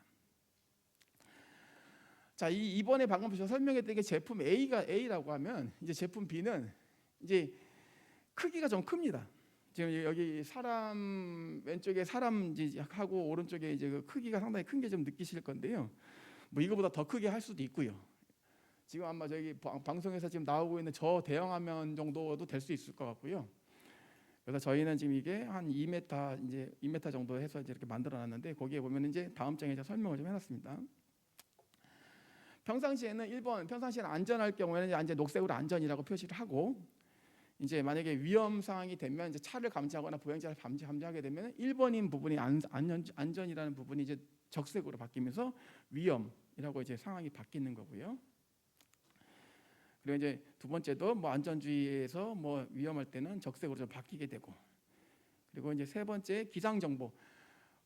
이 기상 정보는 저희가 이제 왜 추려야 되냐면 저희가 이제 말 그대로 정부 사업이다 보니까 그 악천후, 그러니까 그 꼭 날씨 좋은 날만 있는 게 아니거든요. 날씨가 안 좋은 날도 있거든요. 뭐 태풍 치고 번개 치고 뭐 이런 날도 있기 때문에 저희가 그 날씨를 좀 알아야 ITS 시스템과의 연동, 교통 정보 시스템에다가 좀 안내도 좀 해야 되고 하기 때문에 그래서 날씨가 정보를 저희가 여기다가 넣어놨습니다. 자, 네 번째는 차량과 사람의 오전 오후 통행량 같은 거를 이제 표시를 해놓으면 이게 모르겠습니다. 나중에 뭐 어떻게 뭐 통계적으로 뭐 사용이 가능할지는 모르겠는데 이런 정보들이 이번에 AI를 쓰게 되면 이런 정보가 나타날 수 있다. 그 작업자들 이런 거를 저희가 이제 그 사람들한테 보여줌으로 인해서 스마트 반사경은 좀 뭔가 다른 정보를 만들어낼 수 있겠구나. 이제 뭐 그런 거를 좀 어필하기 위해서 한번 그런 걸 좀 넣어봤습니다. 그리고 여섯 번째는 이제 뭐 그래프 같은 경우 이제 차량 대비 사람을 보는 거고 하고 마찬가지로 혼잡 시간 같은 거를 넣어놨고요. 저희는 지금 과제가 지금 아직도 ING 하고 있습니다. 그래서 올해 11월까지 이제 저희가 이제 과제를 계속 준비하고 있기 때문에 지금 발표는 지금 중간에 하다 보니까 일단은 저희가 소프트웨어 등록을 지금 진행을 한 건을 하고 있고요. 그리고 특허도 지금 3건을 출원 중에 있습니다. 아직 진행이 아직 하고 있는 중이라 여기까지만 얘기를 드리고요. 향후 저희가 이제 계획 같은 경우는 이제 저희가 이제 그 스마트 반사경에다가 그 아까 얘기 드렸던 그 폭우, 폭설, 침수 이런 악조건인 사항을 이제 딥러닝 머신 비전에서 이제 이걸 인지해서 그거를 이제 어떤 정보를 제공하는 그런 식으로 생각을 하고 있는데 이게 지금 생각보다는 이게 쉽지가 않더라고요. 아마 저희 말고 다른 과제 하시는 팀들도 계시는데 거기에도 보면은 뭐 산불 감지 그리고 뭐 산불 감지가 되게 애매한 게 뭐 이제 안개랑 그리고 불이 났을 때 연기랑 애매모호한갑더라고요. 그리고 이제 저희가 또 보시면 아시겠지만은 뭐 카메라로 비 올 때 딱 찍어보면 비가 오는 건 찍히진 않거든요. 그냥 바닥에 물이 있는 건지 알겠지만은 뭐 비 오는 거 찍히진 않고요. 이게 또 눈인지는 이 카메라 해상도 갖고는 이게 잘 모르기 때문에 이게 생각보다 이 폭우, 폭설, 침수를 AI로 분석하기에는 그렇게 쉽지는 않겠더라고요. 그래서 그 부분 때문에 저희가 이제 온라인으로 기상청의 데이터를 받아서 데이터를 좀 치료해야 된다는 생각을 좀 하고 있습니다. 그리고 이제 두 번째가 ITS 시스템과 연동. 지금의 도로 교통 시스템에 이제 혼잡, 지금 이제 사람들이 많이 다닐 때 그리고 이제 뭐 차가 많이 다닐 때 이런 정보들 그리고 이제 뭐 어제 붐비는 구간 이 AI 시스템이 있음으로 인해서 어떤 그 교통 정보 시스템을 ITS 시스템으로 전달하는 그런 거를 좀 계획하고 있습니다. 자, 세 번째는 그렇게 하다 보면 이제 그 제일 중요한 게 이제 상황 인식을 계속 해야 되거든요. 그게 이제 지금 저희의 과제의 아마 제일 마지막 순서인데 교통 정보, 뭐 도로 정보, 뭐 기상 정보, 혼잡 정보, 뭐 그리고 운행 속도, 뭐 교통량 그리고 막 돌발 상황씩 갑자기 가다가 차 갑자기 급정거를 했는데 위험한 상황을 인지해서 그걸 다음 차한테 가르쳐 줘야 되겠는 어떤 그런 시스템을 지금 계속 고민하고 있습니다. 이건 아마 비단 저희의 고민만이 아니라 뭐 지금 아마 AI로만 뭐 어떤 걸 하시려고 하는 업체들도 아마 이런 같은 고민을 하고 계실 것 같은데요. 지금 저희가 할 수 있는 이거 스마트 반사경을 할 수 있는 거는 지금 가장 요 정도에서가 지금 저희가 바로 시제품을 낼 수 있는 그런 생각이라고 하고 있습니다. 그래서 요거는 이제 앞으로 향후 계획적인 거라고 좀 보시면 될 것 같습니다. 이거 여기까지가 이제 끝났습니다. 예, 저 시간을 뭐 시계를 잘 몰라갖고 네, 여기까지 마치겠습니다. 네, 감사합니다. 발표해주신 열림정보 시스템 박정호 대표님께서 스마트 반사경 개발에 대해서 말씀해 주셨습니다. 네, 우리 지역은 이 지진과 태풍 피해로 인해서 재난 안전에 대해서 시민 여러분들이 관심이 상당히 많으신데요. 이렇게 소프트웨어 개발 사업이 잘 이루어지고 있는 걸 보니까 제가 마음이 참 든든합니다. 여러분도 든든하시죠? 네, 그러면 이제 10분간 휴식을 취하고 잠시 뒤에 오늘의 주제인 경북 재난안전 사회문제 시민참여 포럼을 진행하도록 하겠습니다. 35분에 자리에 다시 착석해 주시면 감사하겠습니다. 네, 이제부터 경북 재난안전 사회문제 시민참여 포럼을 시작하도록 하겠습니다. 먼저 오늘 포럼에 참석해 주신 패널분들을 소개해 드리도록 하겠습니다. 계명대학교 산학협력단 교수 김태영 좌장님을 소개합니다. 큰 박수로 맞아주십시오. 네, 이어서 손희권 경북도의원님이 패널로 참석하셨습니다. 다시 한번 큰 박수로 맞이해 주십시오. 네, 김상민 포항시 의원님이 패널로 참석해 주셨습니다. 여러분 큰 박수로 맞이해 주십시오. 포항공과대학교 선임연구원 백태현님 참석하셨습니다. 큰 박수로 맞이해 주십시오. 네, 마지막으로 주식회사 쉐어라이프 좌민기 대표님 참석하셨습니다. 네, 그럼 이제 좌장님께서 경북 재난안전 사회문제 시민참여 포럼을 진행해 주시겠습니다. 네, 안녕하십니까. 저는 계명대학교 김태영이라고 합니다. 반갑습니다. 저 계명대학교라고 하면 대구에 있는 대학교로 다 알고 계시죠? 예, 맞습니다. 맞고요. 일단 저는 제가 이 자리에 뽑힌 이유를 조금 제가 생각해봤는데, 제가 포항에서 한 10년 정도 살았었고, 그 다음에 현재 주거 지역도 현재 주거 지역도 포항에 있습니다. 그래서 지난 5년 2017년에 지진도 오롯이 맞았고요. 그다음에 이번에 태풍도 오롯이 맞았습니다. 예, 그래서 제가 아마 계명대학교에 있지만 포항시에 또는 경북 지역에 가장 많은 이제 지진 재난에 대해서 알고 있다고 생각을 하고 이런 토론에 큰 막중한 임무를 맡겠다고 생각을 하고요. 오늘 이렇게 의원님도 모시고, 그리고 지진 재난에 대해서 시민 전문가분, 또 그리고 기술적으로 우리 백태현 전문가분도 모시고 이렇게 하게 돼서 영광으로 생각하고요. 먼저 우리 주제를 어느 정도 준비해 주신 그 경북 지역 현안 해결을 위한 시민활동 현안과 나아가야 될 방향으로 자민기 대표님께서 패널 토론을 잠시 먼저 발제를 해주시도록 하겠습니다. 네, 박수로 맞이해 주십니까? 네, 주식회사 쉐어라이프 자민기 대표입니다. 저는 2018년부터 재난안전 관련된 시민 연구반들을 함께 연구를 진행했었고요. 이 부분 연구하면서 특히 올해 있었던 이야기들 잠깐 소개해드리도록 하겠습니다. 먼저는 시민 연구반이라는 이런 부분들이 1907년도 골턴이라는 영국에 있는 학자가 커다란 황소 한 마리를 데리고 와서 이게 몇 킬로일 것 같습니까? 질문을 했습니다. 거기에 계셨던 시민분들이 한 700명 정도 있었고요. 1등에게 이 황소를 준다고 했습니다. 여러분 이 앞에 소가 있다면 이제 적습니다. 적었는데 적을 때 어떤 분들은 저 소의 앞에 봤더니 내가 키우는 소보다 조금 크니까 몇 킬로일 것 같아.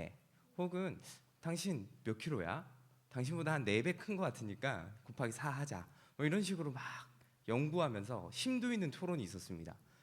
소 갖고 가면 좋잖아요. 그래서 심도 있게 토론을 했는데 그 근사값이 이제 1등이 한 700장 정도의 표가 나왔고, 이제 그거를 이 골턴이라는 박사가 평균값을 내봤답니다. 평균값을 냈는데 신기하게도 이 소가 약 1198파운드라고 해서 키로로 바꾼다면 한 543kg 정도였거든요. 근데 평균값이 한 3kg밖에 차이가 안 난다는 겁니다. 오히려 1등보다 더 근사값이 가까이 와서 그 골턴이 이런 얘기를 합니다. 시민들의 이런 생활에 있었던 지식들을 바탕으로 토요일하고 논의하면 조금 더 바람직한 결과를 나오지 않을까라고 했고요. 저희가 이 연구를 하면서 항상 주인시 여겼던 게 이런 부분이었습니다. 포항이 25명, 안동에 15명, 다양한 아이디어를 뽑아낼 때 이 시민분들이 생각하고 있는 의견을 제대로 표현할 수 있도록, 시민들이 경험했었던 삶들을 제대로 이야기할 수 있도록 이 부분들의 아이디어가 구체화할 때 가장 좋은 효과들이 나온다라고 결정을 내렸었습니다. 근데 이렇게 하긴 상당히 어렵습니다. 혹시 여러분 오늘도 운전하고 오셨을 텐데 열선 핸들링 다 따뜻하게 겨울에 이제 쓰시잖아요. 근데 이게 개발이 상당히 늦어졌습니다. 왜 늦어졌냐면 당시에 이 열선 핸들링 개발할 때 당시에 기술이 없었던 게 아니고 기술이 있었음에도 불구하고 물어보는 겁니다. 열선 핸들링이 없었을 겨울에 운전하신 분들에게, 시민분들에게 운전할 때 뭐가 불편하세요? 물어보면 대부분 뭐라 얘기하냐면 잘 모르겠어요. 뭐 엑셀이 잘 안 나가요. 혹은 브레이크가 잘 안 서요. 혹은 안전벨트가 불편해요. 이런 얘기만 하니까 이 개발이 늦어지다가 이런 소셜랩 방식의 연구를 좀 도입했습니다. 어떤 방식이었냐면 CCTV 달아놓듯이 구경하는 겁니다. 구경했더니 어떤 결과가 벌어졌냐? 겨울마다 장갑을 낍니다. 그리고 이런 부분들이 나오는 겁니다. 저희가 바라보는 이 연구에서 핵심은 일상생활에 있는 그 모습 그대로를 착안하고 발견하는 데서부터 아이디어를 뽑아내는 것들을 연구하도록 교육을 진행했고 함께 연구를 했습니다. 이 교육을 할 때 핵심 부분들이 바로 이 첫 번째는 이 포인트에서 보시면 이 첫 번째 단에서는 2회 정도에 어떻게 하면 일상생활에 CCTV 찍듯이 내 삶을 복귀할 수 있는가를 교육을 했고요. 복귀하다 보니까 네, 이런 부분들이 불편해. 나왔었던 의견들 중에 재밌는 부분이요. 안동에 산불이 이번에 크게 났었을 때 나무 심으러 갈 때 너무 불편해서 강아지들을 풀어서 그 나무 강아지 등에다가 씨앗을 달아놨다고 하더라고요. 그렇게 풀어놨더니 누구보다 씨앗을 잘 심고 왔다고 얘기를 해주시더라고요. 근데 그 부분이 처음에 산불 났을 때 복원 작업할 때 뭐가 불편해요? 라고 물어봤을 때는 그런 얘기가 없었거든요. 근데 상상하면서 생각하고 뭐가 불편한지 얘기를 했더니 인간이 올라가는 게 너무 힘들어요. 그래서 다음번에 씨앗을 심을 때 강아지 같은 그런 부분들을 같이 이용해서 하는 방법들을 해보는 게 어떨까요? 이런 의견들이 나오기 시작하더라고요. 그러면서 소셜랩 4회와 필드랩 4회 그리고 안전인프라 재난 활동들을 진행했고요. 저희가 시민반 연구 모집을 할 때 앞서서 우리 교수님이 첫 번째 시간에 발제해 주셨던 거 인상 깊었던 게 시민들이 어떤 시민들의 집단은 강하고 또 어떤 경우는 약하고 무엇보다 다 약할 수도 있고 그런데 가장 중요한 건 다양한 계층들이 모여서 연구를 해야 된다라고 주셨는데요. 저희가 한 4, 5년 연구 결과 하면서 저희 역시도 이게 가장 중요하다고 생각해서 모듈러 방식으로 모집을 했습니다. 이 모듈러 방식은 나이대도 지정을 했고요. 10대에서 한 4명 정도, 20대에서 5명 정도, 남녀 성별 해놓고요. 그리고 취약계층인 이제 발달장애나 장애에 관련돼 있는 복지사 선생님들과 혹은 해당하시는 분들이 오고요. 그래서 재밌는 게 한 조가 10대랑 60대가 함께 토의를 하는 시간도 있었습니다. 그렇게 하다 보니까 서로 세대 간의 차이점들도 발견하고요.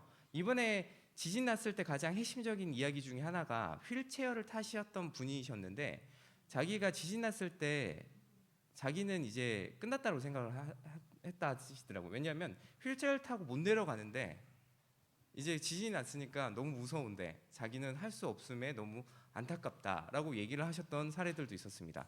실제로 소방관이셨던 분도 시민의 입장에서 와서 의견을 전달하고 자기의 일상생활에 있었던 경험담들을 나눠주셨습니다. 시민 역량 강화 기초교육의 핵심이 시민분들이 자신의 의견을 A를 A답게 전달하는 게 생각보다 어렵습니다. 그런 이유들 중에 하나가 지식의 저주라는 부분들이 있습니다. 내 머릿속에서는 이해가 다 돼서 나는 공감대가 다 형성돼서 이렇게 얘기를 하는데 상대방은 그 배경 지식이 없는 겁니다. 그래서 이 부분을 해소하기 위해서 사진을 찍어 오도록 했어요. 내가 이 부분 불편하다. 찍어 오셨는데 또 앞단에 우리 교수님 얘기하셨던 것처럼 전실줄이 왜 내려갈까요? 이거를 찍어 오셔서 전실줄이 너무 복잡하게 돼 있는데 특히 전실줄 잘려 있는데 여기 스파크가 타지 않을까요? 이런 질문들을 들고 오시더라고요. 그래서 자기가 봤었던 거에 왜 불편한 거, 왜 무서웠는지 이런 부분들을 사진 찍어서 얘기할 수 있도록 도움을 드렸고요. 이 소셜랩 사회기 진행하면서 경험했었던 게 저희가 1기부터 18년부터 지금까지 참여하셨던 시민 연구반도 있어요. 그분들 같은 경우에는 지속적으로 참여하면서 이 부분이 정말 중요한 걸 알면서 지역 리더 역할을 해주시면서 같이 끌고 오게 되며 더 시민들의 의견들을 잘 내게 됩니다. 그래서 시민 연구반들의 활동 중심 중에 하나가 내가 무엇을 불편했지를 상상하면서 사진 찍어오는 것부터 습관이 들어있더라고요. 필드랩 같은 경우에는 앞단에 우리 발표를 너무 기업 쪽에서 잘 해주셔서 만들어졌었던 저희가 작년에 연구했었던 결과물 중에 특히 안동에서 이번에 의견을 내주셨던 연구원님이 꼭 여기 오고 싶었는데 일정상 맞지 않아서 못 오셨는데 그분이 냈었던 의견이 이게 만들어지는 과정이 너무 신기하다, 재밌다. 그래서 그 부분을 어떻게 하면 조금 더 잘 할 수 있을까 이런 필드랩 과정으로 시민분들의 의견을 더욱더 반영해서 우리 기업과 함께 소통하는 과정들로 하고 있습니다. 올해 같은 경우는 새롭게 추가했었던 내용들이 이 부분이었습니다. 경북의 다양한 재난안전 체험존들이 있는데요. 심지어 저 역시도 몰랐습니다. 제가 18년부터 지금까지 진행하면서 재난안전센터가 이런 데 있었어? 라고 했었는데 여기 사진 보시면 시민분들이 직접 체험하면서 이 부분이 뭐가 좋고 뭐가 불편하고 우리가 왜 몰랐던가를 의견을 주시고 또 알리는 역할들을 해주셨습니다. 여러분들도 흥에 한번 재난안전 트라우마 센터가 있는데요. 꼭 가보시면 트라우마가 없으셔도 뇌파 검사를 할 수가 있습니다. 근데 뇌파 검사를 하는데 저희 직원도 운영하시는 직원도 같이 가서 했는데요. 스트레스 지수가 레드가 떠 있는 거예요. 그래서 이분은 일하고 있어서 뜨는 것 같습니다. 뭐 이런 얘기도 듣고 재밌는 이야기도 듣고 지진에 대해서 이야기를 듣는 시간이 있었습니다. 제가 오늘 이 시간에 발제를 조금 생각을 한번 정리해 왔었습니다. 첫 번째는 가장 중요한 게 경북권역 단위로 교류 네트워크 활성화가 상당히 중요하다고 봤습니다. 이게 단지 지진 문제, 홍수 문제는 포항 혹은 경북권역만의 문제가 아닙니다. 저희가 지진 문제, 홍수 문제 냈을 때 시민분들이 왜 침수되어 있는 부분들을 우리가 잘 알리지 않는가에 대해서 시민분들 스스로 알아왔더니 여러 가지 이야기들 중에 이런 침수되는 공간을 함부로 얘기하기를 원치 않는 게 땅값 떨어진다, 집값 떨어진다 이런 의견들도 시민분들이 알아오셨더라고요. 근데 이런 부분들 그 결과가 매우 참담한 문제를 만들었고요. 이런 부분들이 단순히 포항만의 문제가 아니고 경북 혹은 국내 전체로 나아가서 연구 네트워킹 활성화가 돼서 시민의 리빙랩 혹은 소셜랩 방식의 연구가 더욱더 활성화가 되었으면 좋겠다고 생각을 했었습니다. 두 번째는 시민 연구반의 지속 가능한 활동 지원인데요. 실제로 저희가 이제까지 하면서 이 아이템으로 시민 연구 하시다가 창업하신 사례들도 세 차례나 있었습니다. 근데 그분들이 얘기하시면서 이게 단순히 연구로 끝나는 것이 아니라 우리 시민들도 더 참여 가능한 방안들이 있었으면 좋겠다. 그리고 무엇보다 이 연구가 12월 달 되면 종결이 되는데 자기는 365일 내내 이런 어젠다랑 의제를 발굴하고 활동할 수 있었으면 좋겠다라고 얘기하시면서 원래는 저희가 명함을 만들어 드렸습니다. 이 명함은 연구반 하셨던 분들이 의견을 주시더라고요. 내가 명함이 하나 있으면 더 찾아가서 얘기하기가 편하다. 왜 시민이 이런 것까지 신경 쓰세요? 이런 얘기 너무 듣고 싶지 않다. 나는 조금 더 연구해보고 싶다. 해서 자발적으로 연구하고 이 사회 문제를 좀 더 해결하고 싶어하는 연구원, 시민 연구반 분들에게 지속적인 연계가 있었으면 좋겠습니다. 세 번째는 시민 연계가 기존 재난 인프라 현장과 활성화가 좀 될 수 있도록 연계가 되었으면 좋겠는데요. 사실 트라우마 센터 이 부분에서 자녀를 둔 연구반 분들은 그 다음에 바로 자녀들을 함께 가서 경험을 했다고 하시더라고요. 그래서 지금 수많은 센터랑 연구소와 이런 부분들이 시민이 들어가면 안 된다라고 인식이 되어 있어서 이런 부분들을 더 활성화시켰으면 좋을 것 같고요. 네 번째로는 이런 시민 연구반이 지속되다 보니까 고도화 전력으로 시민분들 중에서도 이런 퍼실리테이터 역할이나 시민 리더십 역할을 하고 싶은 분들이 많이 있습니다. 이런 자원들을 잘 활용한다면 저희가 바텀업 방식의 이런 연구에 더 효율적인 부분이 될 거라고 믿어 의심치 않습니다. 지금까지 쉐어라이프 자민기 대표였습니다. 감사드립니다. 네, 자민기 대표님께서 어떤 시민의 활동의 중요성에 대한 얘기를 굉장히 많이 해주셨고요. 10년 전만 해도 시민이 그냥 의견 내고 설문만 하던 그런 시기에서 현재는 이제 시민이 직접 활동하고 문제를 해결하고 문제에 대해서 인식하고 해결하고 창업까지 이어지고 그리고 그를 통해서 이제 사회 문제가 변화되어가는 그런 과정들 속에 있습니다. 그래서 여기 계신 플로어에 계신 우리 시민분들께서도 이런 활동에 적극 참여해 주시면 우리의 사회, 우리의 지역이 굉장히 빠르게 변화할 수 있다는 걸 한 번 더 느끼는 발표였다고 생각을 합니다. 한번 대표님께 박수 한번 더 드리고 예. 네. 다음 발표는요. 경북 지진 재난 안전 시민 인식 변화 및 발전 방향에 대해서 포항공과대학교 백태현 선임연구원님께서 한번 발제해 주시겠습니다. 네, 박수로 모시겠습니다.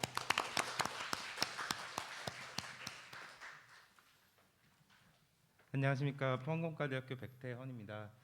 앞서 대표님과 교수님들께서 너무 발표를 잘해주셔가지고 굉장히 부끄러운데요. 저는 그거 시민연구반의 활동에 앞서서 조금 더 근본적인 자료를 검토해 보았습니다.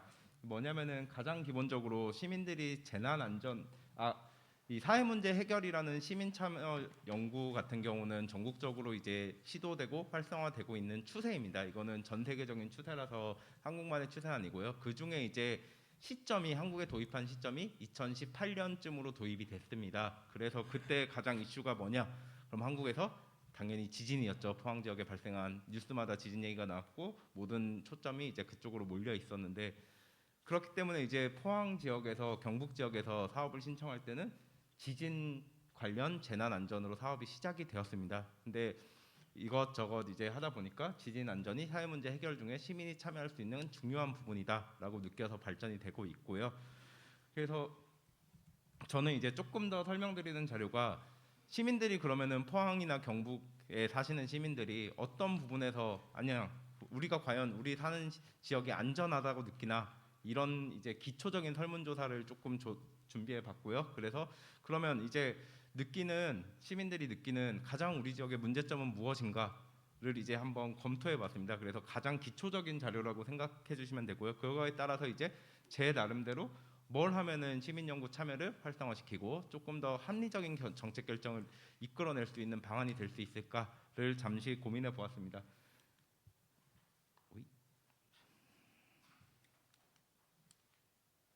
네, 그래서 이제 지역 시민들의 이제 재난 관련되는 가장 위험도, 가장 기초적인 인식의 변화를 보여주고 있습니다. 그래서 2019년 같은 경우는 정말 매우 취약하다. 경북 지역이 2018년 전, 17년 전까지만 해도 이제 안전에 대해서 이상이 있거나 안전하게 위험하다고 생각하는 지역이 아니었습니다. 근데 이렇게 된 가장 큰 원인은 지진 발생이 되겠죠. 지진이 터지고 난 이후에 굉장히 시민들이 불안해했습니다. 그래서 2019년 조사 결과 같은 경우는 매우 취약하다, 극단적인 답변이 50% 이상을 차지하고 있다가 이제 조금씩 회복되는 부분이지만 아직까지 전반적 인식 자체는 이제 보통보다는 약간 취약 쪽에 가까운 것으로 이제 안전 쪽에 많은 관심이 있는 것으로 나타나고 있습니다.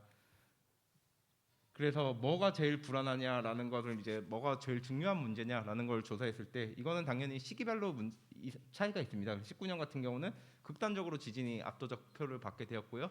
그다음에 뭐 다들 지금 마스크 끼고 있는 이유 이제 감염병 코로나가 사회 문제로 극단적으로 올라갔었습니다. 그러다가 이제 시기에 따라서 흐름이 이제 조금씩 내려가고 지진도 이제 조금씩 내려가고 그리고 이제 이게 22년 조사 같은 경우는 7월, 8월에 수행이 된 조사라 이제 지금 가장 이슈가 되고 있는 태풍이나 홍수 문제가 빠져 있습니다. 근데 이렇다시피 이제 시민들이 이제 이런 의견을 받는 것도 중요한데 이제 여기서는 중간 관리자의 역할이 조금 더 강화돼야 되는 게 뒤에서 제가 주장하고 싶은 것 중에 하나인데요. 왜냐하면은 지진이 이제 시민의식에서는 옛날이니까 당연히 기억에서 조금 멀어지죠. 그러면 이제 지진이 과연 안전하냐? 이건 또 다른 문제라고 생각합니다. 그리고 지금 보시면은 올해 가장 높게 나온 거는 이제 가뭄일 텐데요. 아시다시피 7, 8월에 정말 비가 안 왔어요. 그래서 가뭄이 가장 높게 왔는데 그래서 그러면은 여기 태풍은 낮은데 그 시기에 조사한 결과를 가지고 태풍과 가뭄 중에 뭐 가뭄이 중요하다, 태풍이 중요하다 이렇게 얘기할 수는 없을 것 같습니다. 그래서 이거를 정책 입안자, 결정자에게 연결하는 중간 관리자의 전문성 강화가 가장 핵심적인 시민 연구반의 활동을 이제 정책으로 이어줄 수 있는 역할이라고 생각을 하고 있습니다. 그래서 이거는 이제 권역별로 조사를 해본 결과인데요. 이제 권역별로 하면은 자연재난보다는 사회재난 쪽에서 약간의 차이가 많이 나타나고 있습니다. 당연히 이제 이슈가 된 순서대로 나오는데요. 포항은 아직도 지진이 가장 포항 지역을 포함하고 있는 지역은 지진이 가장 높고 이제 크게 이슈가 됐던 서부권 같은 경우는 안동 산불이 터졌으니까 산불이 가장 높게 나오고 뭐 화학문출 원전 관련돼서 같은 지역에 사시는 분들은 당연히 가장 걱정되는 게 원전 사업이고 뭐 이렇게 해서 조사가 되고 있습니다. 그래서 이거를 통해서 이제 가장 기초적인 자료고요. 이걸 통해서 이제 시민연구반의 활동의 주제 아니면 전략 등을 정해주는 게 이제 중간관리자의 역할이라고 생각하고요. 또한 이제 이거는 자연재난 관련된 거고요. 자연재난은 이제 이슈가 없었던 시기에는 뭐 다른 얘기가 나오겠지만 그 당시에 가장 이슈가 됐던 게 가장 높게 올라오고 있습니다. 그리고 약간의 역할을 조사해봤습니다. 그러면 재난 굉장히 큰 거잖아요. 사업비도 굉장히 많이 들고 그러면 이제 국가에서 할 수 있는 일과 시민 참여를 해서 지역에서 할 수 있는 일이 차이가 조금 있을 거다. 그러면 지역민들에게 조사를 했을 때 지역에서 참여해서 원하는 건 뭐냐라고 이제 물어본 질문들입니다. 그래서 이제 뭐 전반적인 차이보다는 이제 재난 예측이나 아니면 보도 이런 거는 이제 국가에서 조금 하는 거를 원하는 게 시민들의 일반적 반응이고요. 그리고 재난안전 교육 그리고 대응 같은 경우는 이제 지자체에서 조금 더 신경을 써야 된다라는 게 이제 설문조사 결과로 나타나고 있습니다. 그래서 이제 여러 개를 적어봤는데요. 이거는 사실 약간의 초점이 다른데 사업 활성화 방안에 가까운데 이런 거는 사실 중요하지 않고요. 제가 드리고 싶은 시민 참여 아까도 처음에 말씀드렸듯이 전 세계적 흐름이고 한국의 흐름인데 이거를 어떻게 정책과 합리적으로 연결할까라는 측면에서 고민해봤을 때는 세 가지 정도라고 생각을 합니다. 그래서 조금 더 주체적 활동을 할 수 있도록 지원을 하는 게 제일 중요하다고 생각을 하고요. 시민들이 스스로 느끼고 스스로 판단하는 거를 굳이 글로 표현하고 힘들게 하지 않더라도 받아줄 수 있는 게 있어야 시민들이 의견을 내시지 않습니까? 전화로 했는데 예를 들면 반응이 안 된다. 그러면 한 번 안 되고 두 번 안 되면 그분은 참여를 안 하십니다. 그러면 이걸 어떻게 주체적으로 반응을 할까에 고민을 좀 해야 되고요. 그리고 아까 계속 강조된 건데 저는 교수님도 그렇고 방금 말씀하신 다양화입니다. 집단에 목소리 큰 집단이 제일 1번이 되면 안 되고요. 정말 필요한 부분을 그리고 필요한 부분을 이제 강조해서 나갈 수 있는 집단의 다양한 집단이 참여해서 여러 가지 목소리를 듣고 그거를 반영할 수 있도록 하는 게 중요하다고 생각하고요. 그리고 제가 중간중간에 강조했던 이제 정책 입안자와 시민을 연결할 수 있는 중간 관리자의 역량 강화 부분이 있습니다. 예를 들면 시민들께서 전화든 입안이든 이제 간단하게 내는 아이디어가 정말 좋은 아이디어가 될 수도 있습니다. 정말 이게 해결의 키워드가 될 수도 있고요. 근데 이게 정책 입안자에게 전달이 돼야 되지 않습니까? 근데 말씀하신 그대로 전달이 되면은 사업이 나오지 않습니다. 과학기술이 되지 않고요. 그래서 그거를 중간 관리자가 관리하고 역량을 강화하고 하는 부분이 꼭 필요하다고 생각하여 전략을 세워봤습니다. 이제 너무 간단한 설조사라 이상으로 마치고 다른 의견을 들어보도록 하겠습니다. 감사합니다. 네, 우리의 시민들에 대한 의식 변화 이런 부분들을 이제 정리해서 어떻게 변화되고 있고 어떤 흐름 속에 가고 있는지를 잘 보셨고요. 우리 포항 지역 이제 경북에서도 또 포항 지역에 김상민 의원님께서 한번 발표를 해주신다고 하셔서 발표를 듣고 한번 의견을 진행하도록 하겠습니다. 박수로 모시겠습니다. 예, 그 포항시의회 김상민입니다. 그 손익은 우리 도의원님 먼저 하셔야 되는데 사회자님께서 기회를 주신 것 같습니다. 저는 오늘 이 자리가 상당히 이제 감회가 새롭습니다. 왜냐하면 그 2018년도에서 그 포항 테크노파크에서도 정책연구소에서 리빙랩이라는 그런 사업들을 아마 전국 지자체 유례 없이 아마 추진했던 그런 경험들이 있습니다. 그 과정에도 제가 참여를 했었고 정말 지금 이런 자리가 지역의 사회 문제를 특히나 과학이나 기술의 혁신적 기술과 접목시키는 것이 정말 이게 방금 말씀하셨던 우리 박사님 말씀대로 어렵습니다. 행정 단위에서 이 관련된 부분이 다부처가 연계되어 있기 때문에 어느 한 부서가 그에 대한 책임을 지기에 상당히 부담이 많기 때문에 이 부분들이 혁신적인 가치는 있지만 실생활에 적용되는 경우가 상당히 어렵다는 걸 제가 한 4, 5년간 지켜봤습니다. 그래서 아쉬운 부분이 있었고 그런 경험을 바탕으로 포항과 관련된 부분을 간략히 이제 좀 말씀드리도록 하겠습니다. 여기 계시는 분들은 다 알고 계시겠지만 포항은 그 자연재난 중에서도 지열 발전에 의한 촉발된 포항 지진이기 때문에 또 이 다른 지진과 양상이나 원인들이 아주 복잡하게 다릅니다. 그렇기 때문에 일반적인 지진의 발생 사후의 이런 패턴하고도 다르게 발생될 수가 있기 때문에 그러한 시민들의 걱정이나 불안들을 해소하는 데 국가나 이런 관련 기관들이 책임을 져가야 됩니다. 예를 들면 지금 현재 그 포항 지열발전 부지 그 땅 속에 신부 지진계나 주변에 25개의 지진 모니터링 사업들이 추진되고 있는데 그 포항 시민들은 이 미소 지진에 대해서 전혀 알 수가 없습니다. 왜냐하면 관련 법률이 기상청이 이러한 데이터를 독점하고 있기 때문에 저희들이 이제 수용할 수 있는 그런 지진의 그 자료들은 이미 정리된 통계 자료이기 때문에 이걸 통계된 자료를 가지고 재난을 대응하고 기술을 접목시키기 상당히 어렵습니다. 이러한 부분부터 좀 단기적으로 해결돼야 되지 않나라는 말씀을 드리고 특히 이러한 그 지역에 관련된 부분을 해결하기 위해서는 여기 현장의 기술도 중요하겠지만 법적인 근거가 없으면 정말 추진하기 어렵습니다.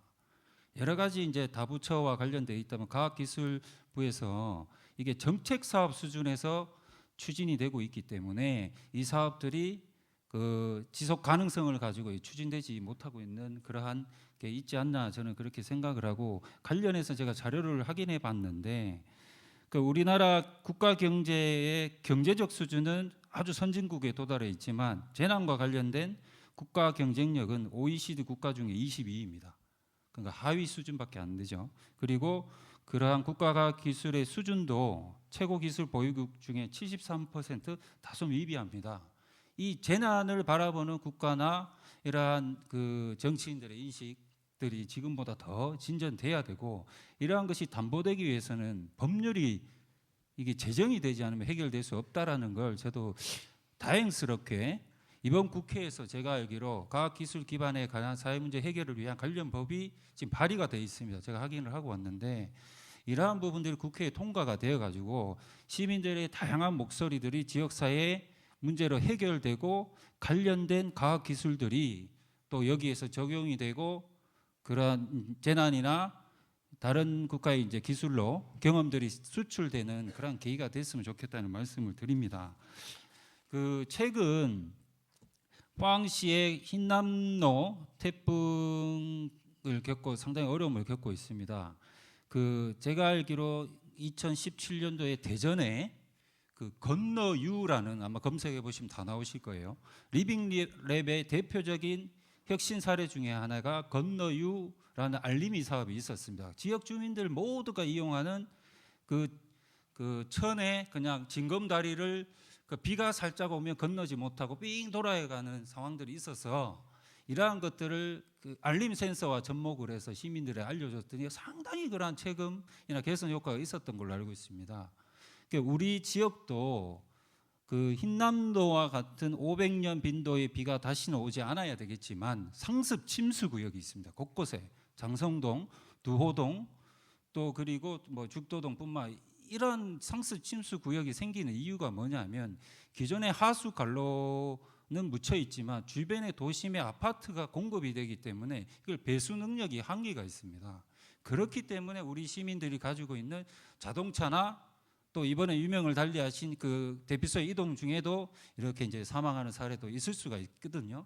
그래서 이러한 것들을 그러한 측정 센서를 가지고 시민들에게 지금보다 빨리 알려준다면 시민들의 재산이나 신체에 대한 보호도 좀 혁신할 수 있지 않을까라는 생각을 하고 있습니다. 해서 오늘 여기에 모여주신 우리 그 센서나 여러 가지 기술을 보유하고 계시는 박사님들께서 포항에 이러한 사례들이 비가 오면 집중호우 20mm만 내리면 상당히 긴장하는 동네가 있습니다. 이러한 동네의 주민들이 좀 불안을 해소할 수 있도록 다양하게 좀 접목해 주시기를 다시 한번 부탁드리고, 특히 최근에 이제 포항 침수로 자동차가 11,000대 정도가 침수가 된 걸로 알고 있어요.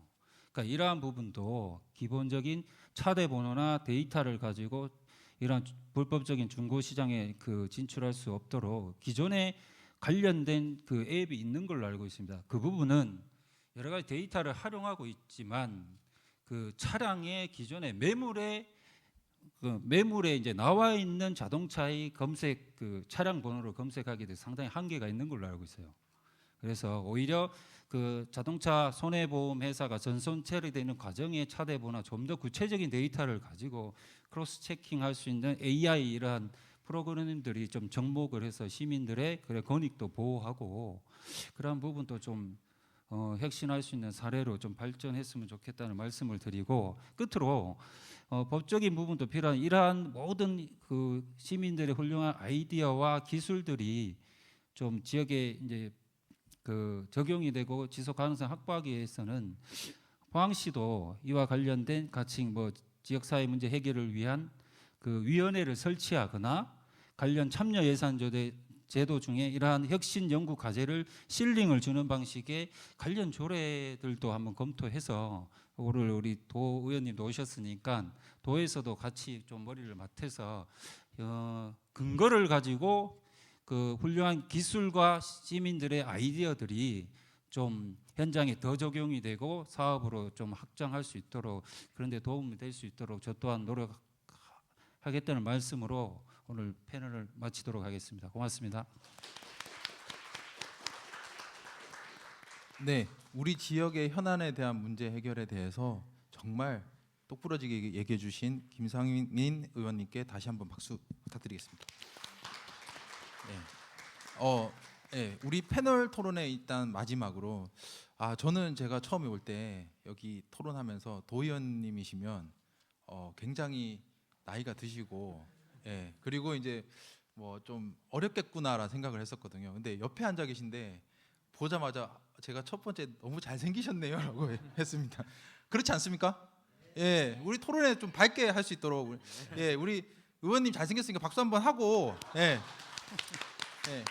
그리고 또 지역구도 효곡대이라서 굉장히 우리 근접해 있는 지역에 우리 도의원님께서 손익원 도의원님께서 재난에 대비한 시민의 역할과 정책 참여에 대해서 한번 발제해 주시겠습니다. 박수로 모시겠습니다. 예, 반갑습니다. 안녕하세요. 아까 축사했던 손익원입니다. 너무 감사한 칭찬에 몸둘 바를 모르겠고 주제는 재미가 별로 없습니다. 재난에 대비한 시민의 역할과 정책 참여에 대해서 현실적인 얘기를 좀 해보고자 하는데요. 우리 과거에는 재난 그러면 홍수나 지진 같은 대규모의 천재지변 등등을 얘기했었는데 현대 사회에 들어와서는 이제 재난이라고 한다면 인위적인 사고도 포함되는 그런 원전 등등을 포함합니다. 가령 우리 포항에 있었던 지진 같은 경우에도 촉발 지진이 아니었겠습니까? 지금 우리 국가에서는 재난 및 안전관리 기본법을 통해서 이런 재난에 대비하고 있습니다. 그런데 이 재난 및 안전관리 기본법 5조를 보면은 국민의 책무가 있습니다.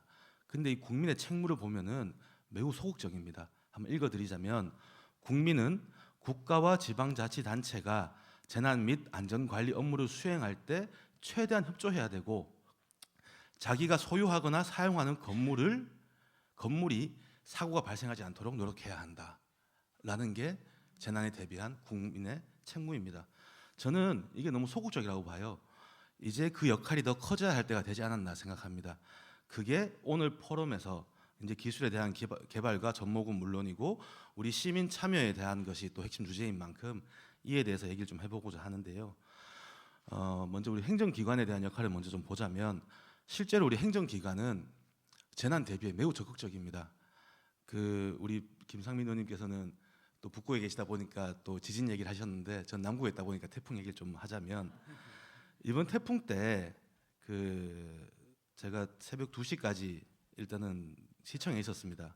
시청에 있었는데 포항시는 진짜 매우 적극적으로 태풍이 세다고 하니까 준비를 많이 했습니다. 비타민이 무너질까봐, 도로가 침수될까봐, 또 새벽 2시 넘어서 이제 대송면에 실성천이 넘치려고 하니까 뭐 바로 시장님께서 사람 투입해서 4시에 대피시키고 이렇게 했었거든요. 이제 모든 그런 준비를 했고 마지막에는 가가호호 방문해서 사람들 두드려서 대피하세요 해서 대송면은 인명 피해가 적을 만큼 5천은 좀 부득이한 일이 있었지만 좀 그렇게 행정은 열심히 하고 있습니다. 하지만 그 재난에 대해서 선제적인 대비를 하고 있는가에 대해서는 시민들에게 충분히 만족감을 줄 수 있는지 잘 모르겠습니다. 왜냐하면 이 재난이라는 게 언제 어디서 발생할지 모르고 또 예측 불가능한 곳에서 발생하는 게 늘 재난이기 때문입니다. 또 그러다 보니까 우리가 바라보는 행정은 재난이 발생하고 난 이후에 사후적인 처리를 하는 거에 불과하다고 느낄 수밖에 없거든요. 근데 그것도 만족스럽습니까? 이번에 재난 피해자에 계신 분이 계실지 몰라도 접수하러 가려고 해도 줄 서 있고 하루 종일에 뭐 좀 행정도 마음에 안 드는 게 많거든요. 그래서 이제 우리 이런 국민의 역할이 참 중요한데 적극적인 재난에 대비한 역할도 해야 되는 만큼 어떻게 할 수 있을까를 늘 고민하게 됩니다. 저는 사실 시민단체의 역할이 중요하다고 생각을 하는데요. 개인적으로 환경단체나 뭐 이런 역할을 해야만 우리 시민들이 정부 정책에 영향을 끼칠 수 있는데 아시다시피 우리 시민단체가 이제 4대강 반대나 뭐 특검 요구하는 등 정권에 따른 뭐 선택적 시민운동을 한다 뭐 이런 식으로 안 좋은 좀 인식을 가지고 계신 분들도 많아서 그 역할을 다 할 수 있을지에 대해 의문이 좀 있습니다. 이번에 제 지역구인 효자시장 또 주차장 쪽에 또 뭐 좀 비가 많이 와서 물이 넘쳐고 그것도 사람 키만큼 물이 차긴 했는데요. 우리 행정 역할 다시 한번 살펴보자면 또 우리 효자시장도 마찬가지지만 서울에 이번에 반지하에서 일가족 4명 사망한 거 아시지 않습니까? 또 제 우리 효자시장 주차장도 말씀드렸지만 이게 다 하수관 관로가 적거나 물이 안 빠지거나 선제적인 대응을 하지 못했기 때문이거든요.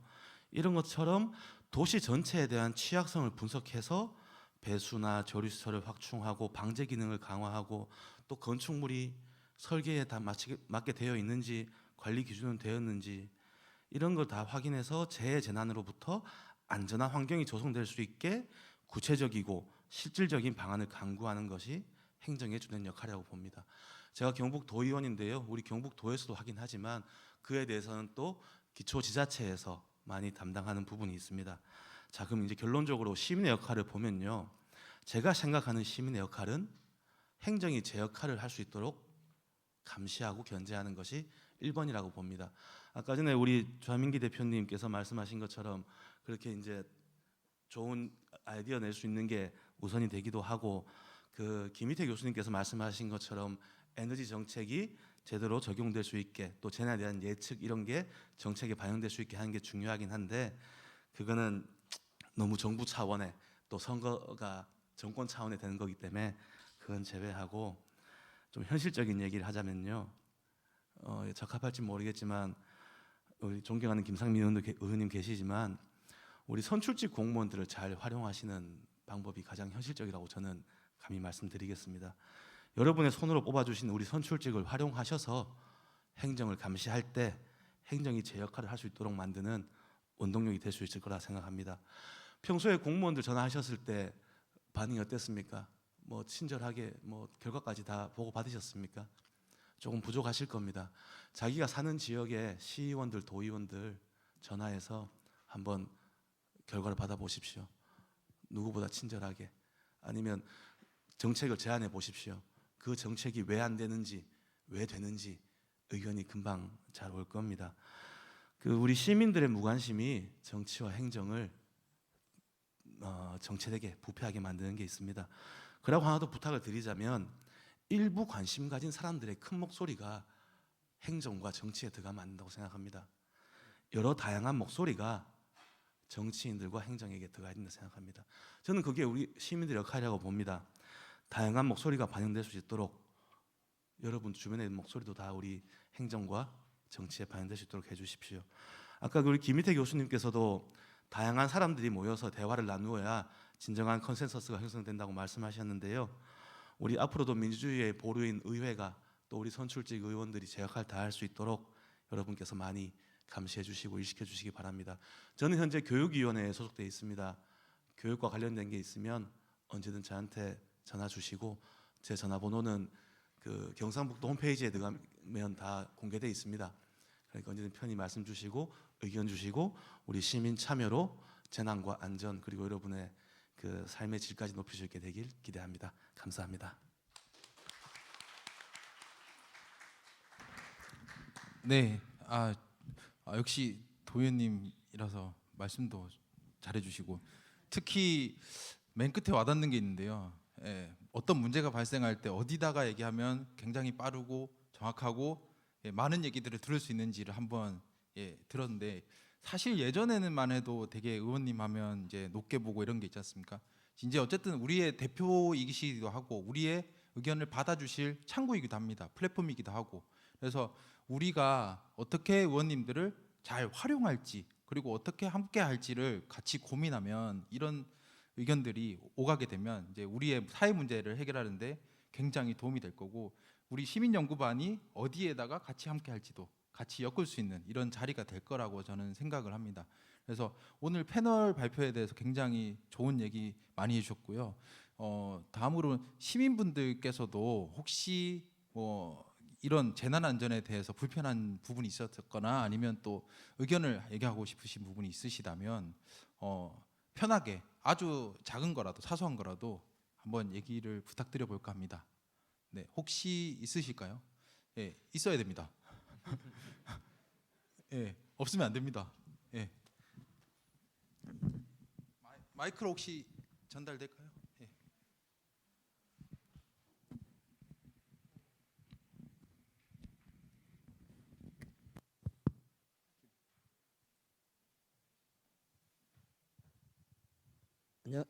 안녕하십니까.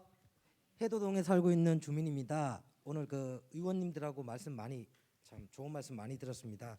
저는 아까 전에 그 오늘 그 행사를 진행하면서 듣다가 저한테 좀 꽂힌 얘기는 이런 시민 참여 활동이 좀 직속성이 있어야 되는데 이제 향후 그냥 일회성이라든가 아니면은 아무래도 지방은 좀 관치가 중심이다 보니까 그냥 우는 사람 떡 하나 주듯이 딱 주고 그냥 끝나버리는 그런 경우가 조금 있는 것 같아서 좀 지속적으로 해야 될 것 같은데 오늘 저 김상민 시의원님께서도 나오시고 손익원 도의원님께서도 나오셔가지고 본인들을 이제 적극적인 시민의 의견 접수 창구로 활용해 달라라고 말씀하셔서 이미 그 포항시에서 예를 들어서 시민 참여 활동에 관련된 그 예산을 줄 때는 이미 정해진 예산을 그냥 내려주는 거이기 때문에 이런 그 예산을 조정하거나 이제 정할 때 저희 그 선출된 그 공무원들 선출직인 이제 시의원님이나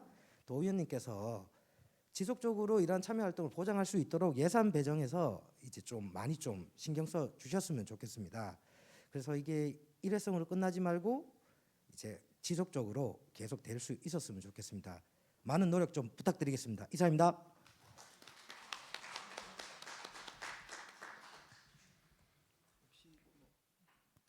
네, 혹시 의원님이나 께서 좀 답변. 예, 감사합니다.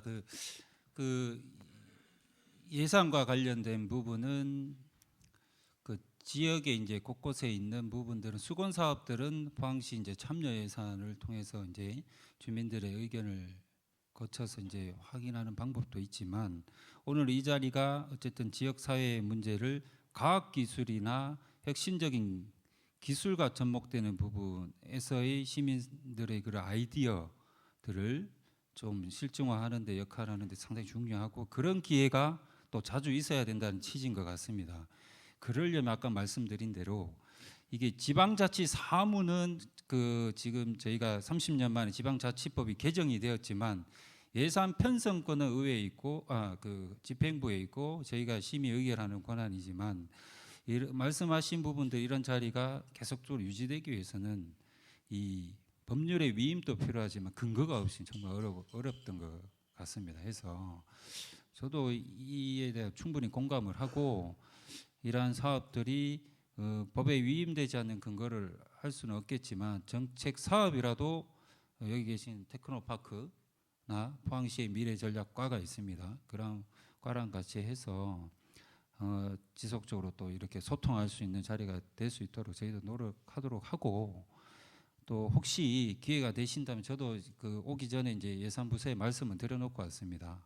이런 R&D와 관련된 시민들의 다양한 목소리들을 좀 해결할 수 있도록 참여 예산을 심사나 하거나 제안을 할 때 좀 구체적으로 좀 반영할 수 있는 기회를 좀 같이 고민 좀 하자고 말씀을 드려놨으니까 그런 부분도 저도 챙겨가겠지만 또 우리 손익원 도의원님도 아마 저보다 더 도에서 또 정책 사업을 또 보조를 해주시면 포항시에서 또 받아서 이 사업들 또 예산 편성하는데 저도 같이 노력하겠다는 말씀드리겠습니다. 고맙습니다.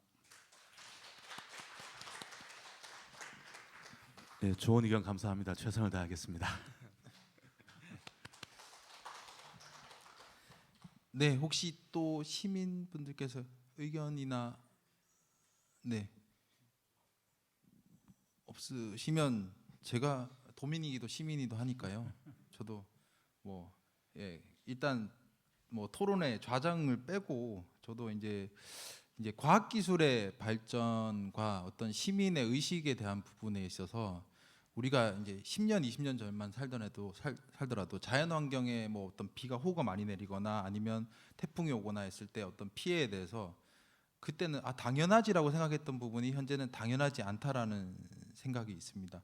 그만큼 우리가 과학기술의 발전도 이루어졌고 그래서 사회재난, 그러니까 우리가 막을 수 있는 재난에 대한 어떤 인명의 피해에 대해서 굉장히 우리 시민들도 높은 의식 수준을 가지고 있다고 생각을 합니다. 근데 과학기술도 그만큼 발전했거든요. 근데 여전히 막지 못하는 부분도 있고 조금만 손봐도 막을 수 있는 부분이 있다고 생각을 하거든요. 그런 차원에서 이제 사회 문제 해결 그리고 시민들의 의견 수렴하는 창구 그리고 그런 것들을 지역 문제로 해결해 가는 과정 이런 부분들 속에서는 어떤 플랫폼이 마련되고 아까 법적인 문제도 얘기하셨지만 굉장히 중요할 거라고 생각을 합니다. 그래서 저도 계속 이제 우리 지역에서 일어나는 문제들에 대해 관심을 가지고 시민의 일원으로서 계속 얘기도 드릴 거고요. 그래서 오늘 이렇게 시민의 의견을 만들어 주시는 시민연구관 자민기 대표님이나 아니면은 우리 분석해 주신 백태원 연구원님이나 그리고 시의원 김상민 시의원님하고 그다음에 손익원 도의원님께 한번 감사를 드리고 일단 여기서 마쳐도 될까요? 아니면 좀 더 해야 될까요? 의견이 또 한 번만 더 여쭤보고 하겠습니다. 네. 네. 없으시면 아까 그 도의회의 전화번호는 잘 나와 있다고 합니다. 그리고 시의회도 잘 나와 있죠.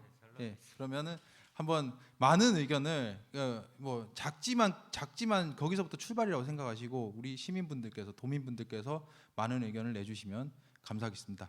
오늘 토론은 여기서도 마치도록 하겠습니다. 감사합니다.